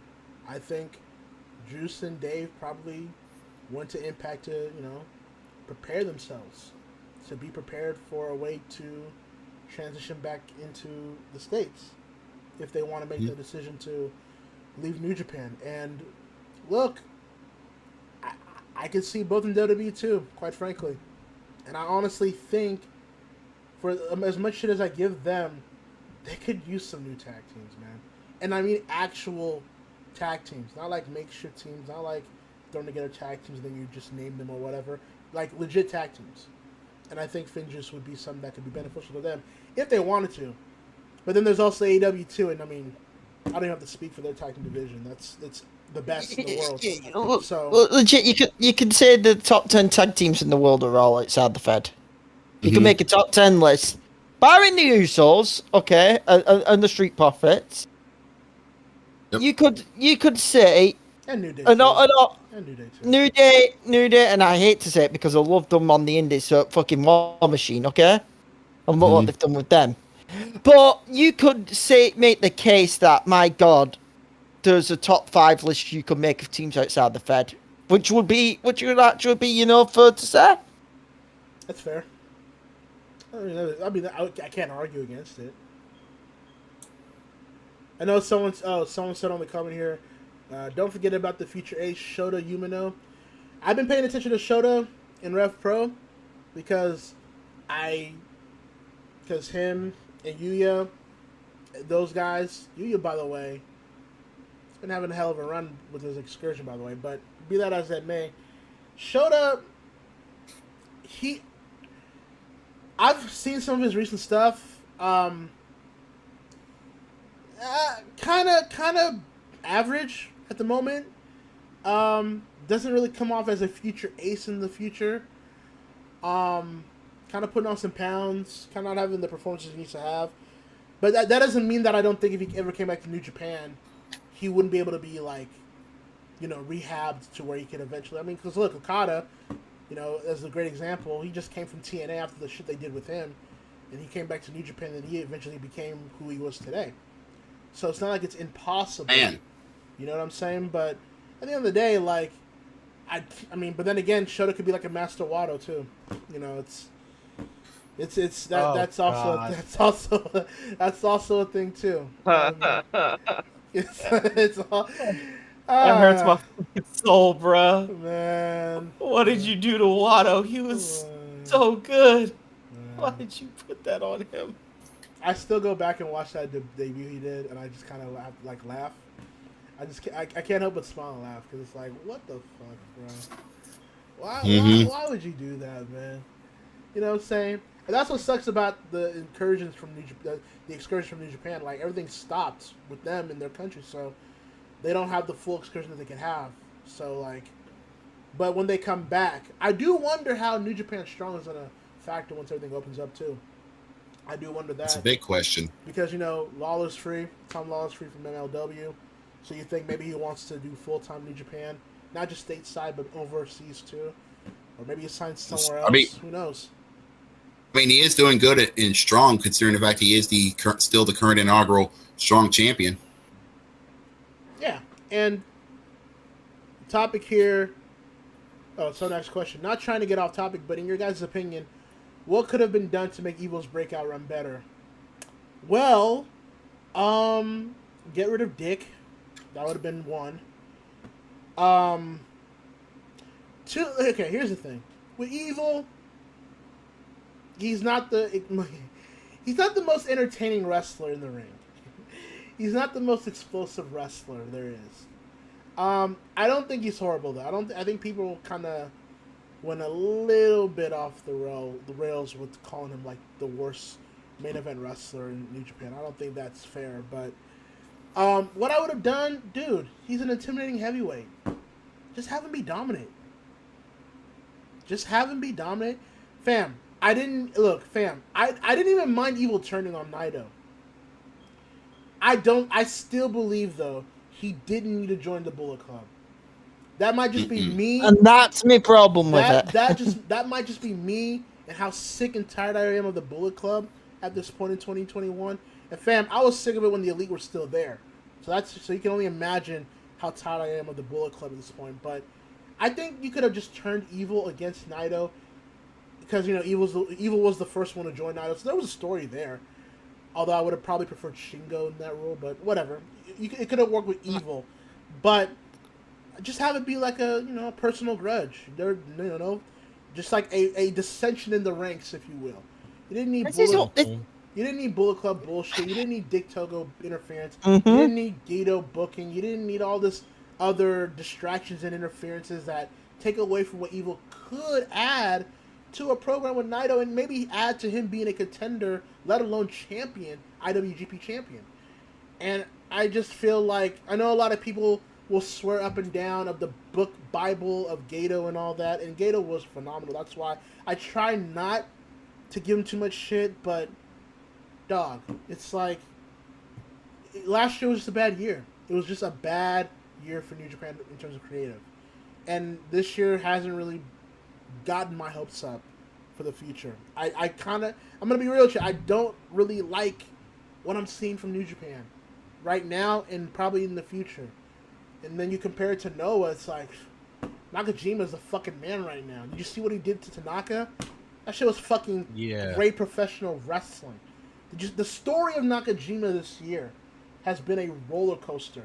Now, I was already a fan of the man going back to Axis and all that stuff, but just he's been on another level this year in Noah. Just his feud with, you know, Kitayama and their feud. Oh, that cage match. The cage war, him shaving his head, becoming more fiendish, going through the N1 victory, that awesome match with Kano in the finals, beating fucking Marufuji for the title, fighting Tanaka just this past week. This man is on a fucking warpath right now. Like, I love Shingo, that's my guy. That's been my dude since Dragon Gate, but goddamn if I ain't saying Nakajima is like the more entertaining one right now. It's fucking... It's a great thing to witness. It really is. And you know, oh my god, and he keeps calling himself that he is Noah. Fam, you know when Go comes back, bro. You fucking know when he comes back, bro. It's gonna be awesome. It is. Oh my god. What storytelling, bro? I love this shit, bro. This is why I get on WWE so much. It's like, fuck, I can go either with Nakajima, his rise this year, and where that's going with Go when he comes back. I can go to Hangman and Omega. It's like wrestling can be great if you make it great. I don't think I'm wrong, or I don't think you guys are wrong. I don't think anyone that are like us are wrong to feel a certain way when we want a certain quality and standard when it comes to professional wrestling. I don't think you're wrong for thinking that way. But that's just me. Before we get out of here, though, here's a question here. Eris asks, out of the releases, who do you guys think would go to AEW? Keith Lee. But here's the question, though. Who do you think are going? It's not about what you want. It's about who do you think will go? Okay. I've got three. I've got three, possibly four. I still think Keith Lee will go to AEW, okay? I said that at the start. I think there'll be a call-in from the start. You heard me say that. I think Mia Yim goes with Keith Lee. Because I see him, they're getting married soon. They're more than likely, it's more than likely a package deal. Right. And I think Mia Yim's a great veteran for the women's roster, which they need, and I think we can all agree. Yeah. I think if you're Tony Khan, I think you're stupid if you're not giving Ember Moon a call right now. Mm-hmm. I think you're on the phone to Athena, Ember Moon right now.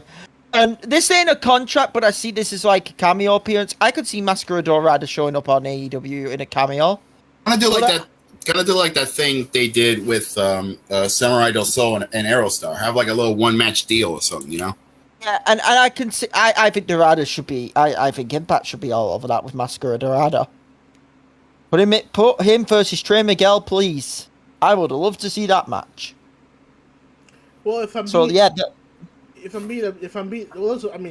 I'm being objective here, right? If I'm putting my wants and necessities of what I would like to see there, if I'm being objective,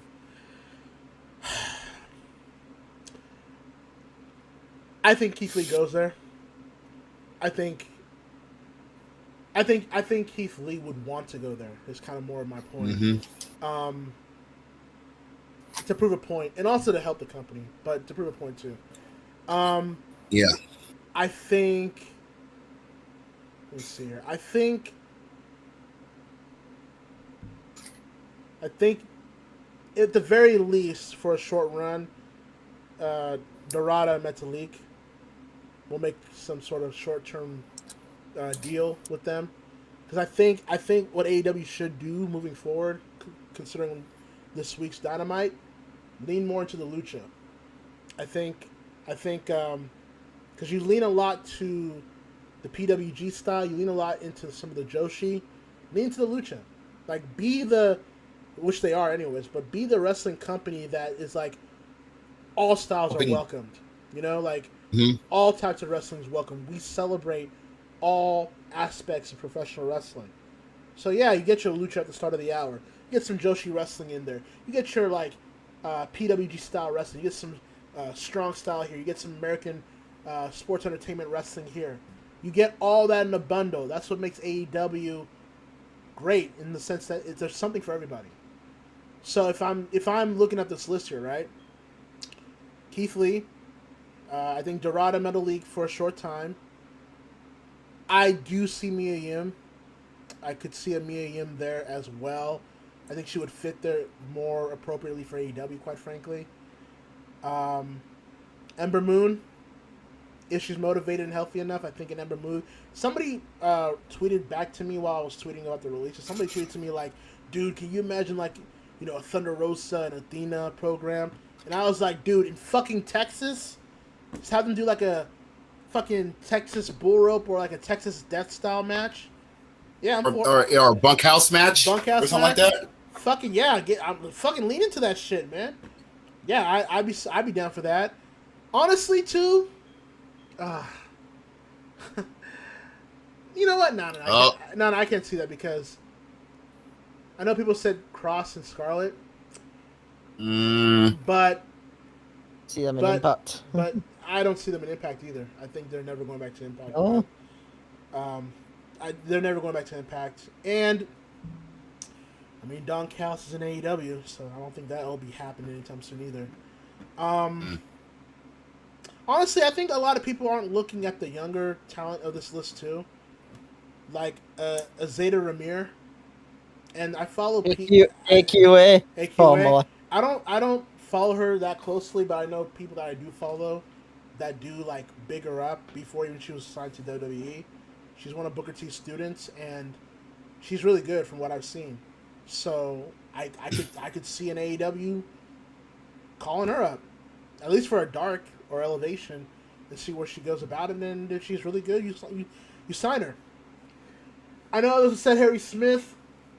Yes, only because I could see some place with the Owen.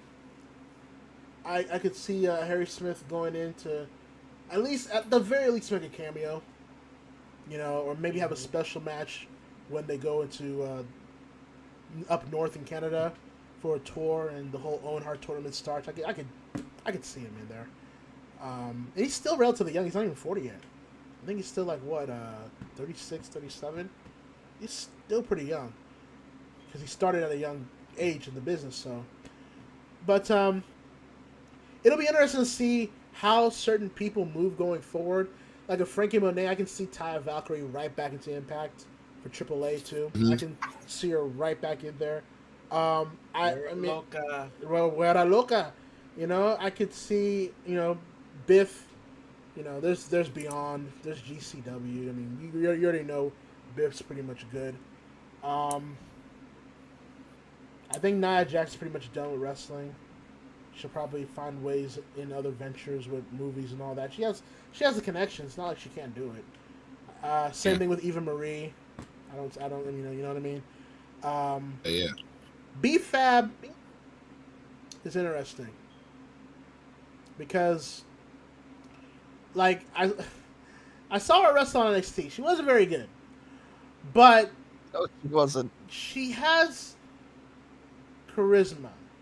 She does have a presence. She definitely has size, and I even think her mic skills are a bit underrated. I thought, with exception to Scott, with exception to Swerve, she was the best mic worker in the group. So, I think if she wants it, if she wants to find a way to do it, there's a place for her somewhere. But it's only if she wants it at the end of the day. You know what I'm saying? So, who knows? Who knows where it goes? But I guess that's where my thing is. This look, we're nowhere near done with these releases. At the end of the day, look, if we have another day like this, if there's some other big releases down the road, I have another breaking news audio about it. But I think you can look at the list on the screen here. Look at all those people that were cut this year, and look at how many of them have landed on an Impact or an AEW or a New Japan or formerly Ring of Honor. Look at how many of these people landed where they had to leave, and quite frankly, look at how many people are still free agents. It's been quite a week. It's been quite the week in wrestling. Bianca loses again. Thank you. I'll pat myself in the back there for a minute. Bianca loses. Is a geek. They're teasing Rollins to win the fucking title again. Braun Breaker doesn't get to be the NXT champion, even though he should have, and the ratings reflected that. Unfortunately, Moxley's in rehab and hopefully gets well. These talent release cuts have happened. It's been a pretty shitty week for wrestling, but with cycles of professional wrestling, we'll find a way to bounce back, and that'll just be the case of that. And I don't want to hear anyone in the chat giving me shit about Bianca no more. I called her at SummerSlam that night. You motherfuckers try to argue with me about it. I'm vindicated this week. So shut up now. Of course, Bianca will win the title down the road at some point, but who cares? You basically told me that Bianca is not like the other stars. She was just a placeholder. That's what you told me. Basically. How do you give her the Royal Rumble win and have that great match with Sasha and then do that? Do her that dirty. Fucking Basically, company, just fucking company. Yeah. Well, That's really hard to say. That's really about it. I'm probably gonna just close this down here. Thank you guys. I appreciate all you guys for joining me with the call here. I'm gonna exit out here real quick. All right, I'll see you guys when I see you guys. All right. All right. Problem, my dude. See you when we see you. Yep. Peace out. All right. There you go. Well, folks, it's been quite a night. I didn't expect this breaking news audio to go this far. This might as well be a fucking newscast episode. So there you go. There you go. This was your newscast episode. For those that have been looking for another new episode of Newscast. So I'll just go ahead and edit it and rename all that stuff. But for the new fans and the new viewers that were able to stick with us throughout the entire day and the entire night, I do appreciate you guys for doing so. Thank you guys for joining me for the live chat. In terms of ACW news, I did announce earlier in the week that we've got some matches coming up for Excel 111 with Cloud Stripe defending the Intermediate Championship against Fox McCloud. We've got